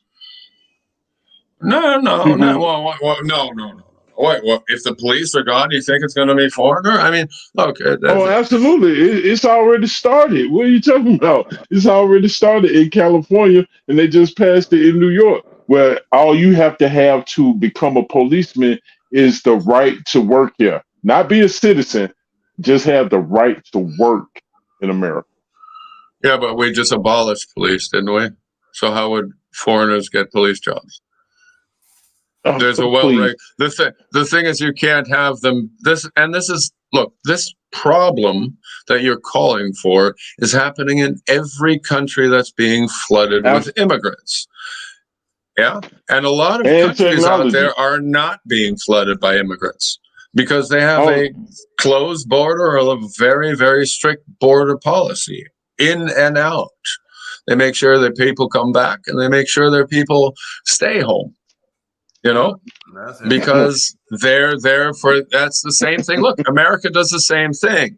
Oh, look, she's turning sides now, but we raised her, this and that. There goes our national interest. Yeah. Well, she's, you know, and what happens if you decide to be like, you know what? I went to Africa. I went to Kenya, and wow, it was amazing. And you know what? I like it here. I'm going to stay here. You fucking traitor to the United States. And it's just like, dude, you still have your passport. You're still American. You just found something, you know. And dude, I understand. I see black people in the rest of the world going like, yeah, dude, racism level here, completely different. Completely different. It's still here, but you know, it's that undertone racism, you know, the jokes you crack at somebody at a bar and you don't really mean them. You know, but they're the ones calling you, you know, slurs too, and it's kind of like, what, you know? Yeah, you loosen up a little bit, you know. It's hard if you're in an immigrant country, and it's much harder if you're already a established, well-regulated minority in a country, and then you think that all these people that are coming from the countries we're funding terrorism in are fucking immigrants coming here and taking our jobs. They're not. They're the ones taking the jobs we don't want to do. The jobs you don't. Oh, wow. No, James. But that's a bridge too far. That's a bridge too far. Because if those you jobs think they're all that you coming say, here and you think they're coming here and taking all those college education jobs we offer? Yeah. Dude, people coming out of college are having trouble finding work. No, where I have the objection is in that that the jobs that they do get are the jobs that people don't want. No, the people don't want those jobs because they don't pay a fair wage.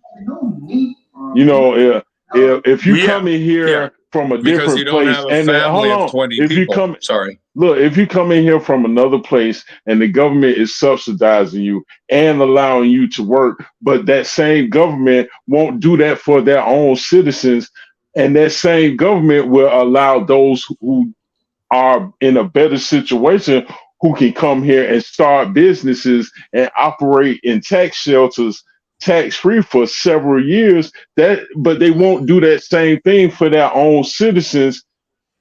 I'm not even blaming the people that come here.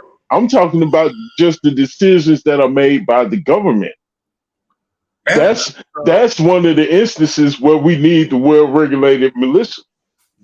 Right? Y'all thinking like that. That well-regulated militia. I'm gonna have to go deeper into that one. I'm out of the well-regulated militia because you can't. That's that QAnon thing. Because that well-regulated militia is just that ain't going. If it was something, it would have happened way back then. That's something. You're mixing QAnon with Second Amendment now. Like, I mean, what came first? What came first, the Second Amendment or QAnon? And this is also the same thing with the swastikas. Swastika is an Indian luck symbol that was misused by a administration in Germany that passed very quickly after like 5-6 years. Boom, dead. And the whole history of the swastika is kind of like Germany, Nazis, Ukraine. It's just like James, but brown people invented that. But where the swastika is still legal, Israel. What does that say? It's still legal. You're just not allowed to use it to promote white supremacy. You can tattoo a freaking swastika with rainbow colors on your back. Hey, hold on, but of all the places on this earth that it should not be allowed, for what we're told about history, shouldn't that place be Israel, where it should be illegal? And the fact that it's not, that says a lot. That says an absolute lot without me saying 5 paragraphs behind it. I don't know. In Germany, you can go to jail for some time for denying the Holocaust ever happened, which is your right. You have the freedom of speech in America. We do. The freedom to speech to say the Holocaust never happened. It was all fucking bullshit. It's a lie.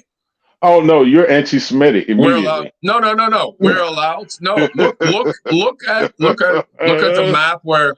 Look at the map where Holocaust denial is allowed, and you'll see that it's allowed in America because it's part of the First Amendment. You're allowed to believe whatever the hell and say whatever the hell you want to. And who's that offending? I did not say you. Oh, are you kidding me? Now, come on. Now, you really going too far. Look, you're absolutely correct. Of course, but that's what the First Amendment free speech is about. But the minute you say that, you are an immediate conspiracy theorist, a Holocaust denying anti-Semite. That's what you are. I'm not. Yeah. That's what I am, but I didn't say that. No, why? Say that again. The thing is, they're dominating. They're going to use their position to crush anything that opposes them, and that's okay. And I get. And that's true. And all I'm speaking from is the same cynicism that you was using earlier, James. That's what you are labeled as immediately by society. I mean, look at Kyrie. He didn't even say 2 words. He just posted a link and called all types of anti-Semitic hell for it, right? Yeah. Well, that link wasn't. But I mean, look at the same way in America when somebody doesn't stand to pledge allegiance. I mean, you got everybody. It's just like the American Muslims, the black Muslims, that woman that got hit on the head with a brick. She'd be like, "Fuck that guy." Everybody, it's just like, we fought so we didn't fight it so that you could express your First Amendment protected activity at a national sports event. You're under contract. We should sue you. The NBA should be shut down. Yeah, do it. I mean, God, shit. You know? Remember when that guy went up to Hitler, that black runner? Yeah, see? Yeah. But remember when that one black guy took a knee? Yeah, look at that. Phew, man. I mean, that runner that went up to Hitler, he had big dick, big balls. But everybody in America that said, yo, Well, who was it? Kendrick? Colin I don't Kaepernick. remember. Anything in my Kaepernick. life. Yeah. I mean, even this woman would have Literally, been a like, man asked me for my number. I said no, and he picked I up took a brick to the in front head of so many men. It was like, for this nation. what you gonna do? And I told all these men, like, yo, why this man got a brick on my face? And he's holding a brick, and all these niggas is watching, and nobody does nothing. And he hits me in my face, and then they all just watch, and they let that nigga get in a car. How is this okay? This is what y'all doing to women? Look, hey, I mean, this is gonna stand, bro. This falling on deaf ears, bro. Ментам позвонили, все. Ich komm nicht von hier. Ich schwöre, mich kennt keiner hier, mein Gott. Translate for us, James. Ein gottloser Hurensohn. Deine Mutter fickt dich, du Hurensohn.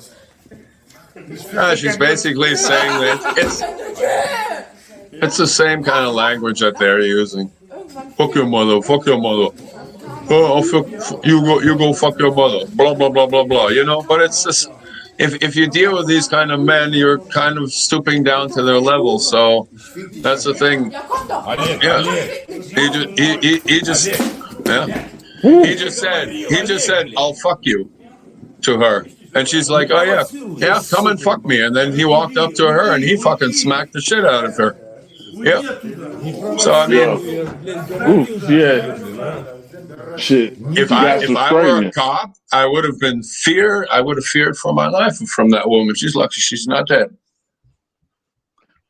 So was it more sympathy because of she hit that guy? Hey man, she's probably 10th grade level education. That's it. Anybody Hey, look, Dana White not, and his wife not. More sympathy. She's probably pretty angry. I don't know. See, that's what I'm saying, Leroy. I mean, it's a bar that's not under operation, and it's always funny when they start filming when somebody's already angry and leave out the complete other story. Yeah, I mean, it's okay. Yeah. She probably came there, got game raped, didn't like it. Now she's pissed. And she's saying there's people coming. I mean, just was like, but we don't know the after story. I mean, and you have to understand this. If you're in Germany and you are a bunch of immigrants, and you can hear they have different accents. They're coming from definitely either Turkey, Morocco. I mean, might be anywhere. They could be from any East Bloc country. I can't specifically say Russia now. It could be Slovenia. It could be Poland. It could be anywhere. Ukraine. Anywhere. I mean, I can't say specifically which, every for me, an East Bloc language almost sells the same. You have to you can pick out like soft Slovenians and hard Ukrainians, So it's for most Germans, it's kind of East Bloc, but you see some of these guys are also from either Turkey or Muslim countries, or and it's if you look at it from this perspective, let's say she were a black girl and you'd have some Russian and some Arabian guys fucking slapping her around, and you knew where that bar was. So it's and this is a white girl in her country, and she says she's like, I'm not from here, but they're all speaking German, so I guess, maybe she's in one. There's another white girl there too that's not getting beaten. So, but yeah, she walked right on through there. She did not break stride. I mean, it's not like everybody started get beaten up on her or anything, but I mean, it's the same kind of thing. It's just like, all right, buddy. So she got in your face. She didn't hit you. Did she hit him? Yeah, she did. Did she hit him first? Yeah, she hit him first. Yeah. Okay. Yeah, all right. But I mean, the reciprocal thing is the same thing. I mean, it's kind of like, well, bitch, you want to fight in a man sport? Here comes the transgender fucking swimmer. Stop fucking complaining. Hey, look, I mean, If the next woman that comes into the bar is a transgender and knocks the fuck out of this guy, is it okay? Yeah, I mean they can fight it out like men, like the men they are. They can fight it out. Like Shaq turns into a woman, goes over there for a day and says, "Yo, Bill." I mean, I just think it's and I mean, women can fight with guns too, right? Well-regulated militia. Yeah, that's gonna save the day. Those. I mean, who's to say they're not running a well-regulated something in their little bar there? So y'all crazy. Militia ain't happy. But the thing is, look, you'll look at the interior, it'll be like, yo, we know that bar. Yeah. We're gonna go down there. But you see how it worked for Dana White. What's up? You see what John Wick can do with a pencil. Yeah, but you see how it worked for Dana White. I mean, Ray Rice lost everything. Yeah. As far as still having the the guy that runs UFC. He He slapped his wife after they got into it. Yeah, exactly him. I always thought they were the same. Yeah, so I mean, 4 foot tall, beard, and fucking a bald head. Sorry. Yeah, you all look the same. All right, so that's all of it today. But yeah, like I said, man, I think we had a good conversation. But everybody said what they had to say, and to me, it's some stuff that's different, but it's all good. We got to just keep going on because we just got to observe the world and try to make the smartest moves that we can. That's all I can say about it. But all right, y'all, peace out. All right, cheers all. Put them bricks down. Yep. Oh. I'm gonna play this to end it off, and that's gonna be it. All right. This is gonna be my ending because I wanna have a solution here, and this is what I believe. Let me see. And there is no need for me to tell you to vote for Mr. Jones or Mr. Johnson. I can't tell you that either one will give to you what you want. You want to be equal with Mr. Johnson or Mr. Jones. And that can't be done. And why should I tell you to vote that he will give you this? Because he can't do it. There's no white man in America today can go to Washington and give the so-called American Negro equal rights. He can't do it. Or he can promise it, but he have his own people to contend with. Why should you be deceived by a president or a candidate for president saying he will give you equal rights when you can't get no equal rights? No fully equal rights is here for you unless they are going to do this. Give to you some portion of the country and give to you the rights to set up your own government for yourself and your own people, since that by nature you are different. So that's the solution. You think you got equal rights, but you don't have it unless you got a government that's going to secure your rights. And that's it for the day. We'll let us know what you think. Share the message, and peace out.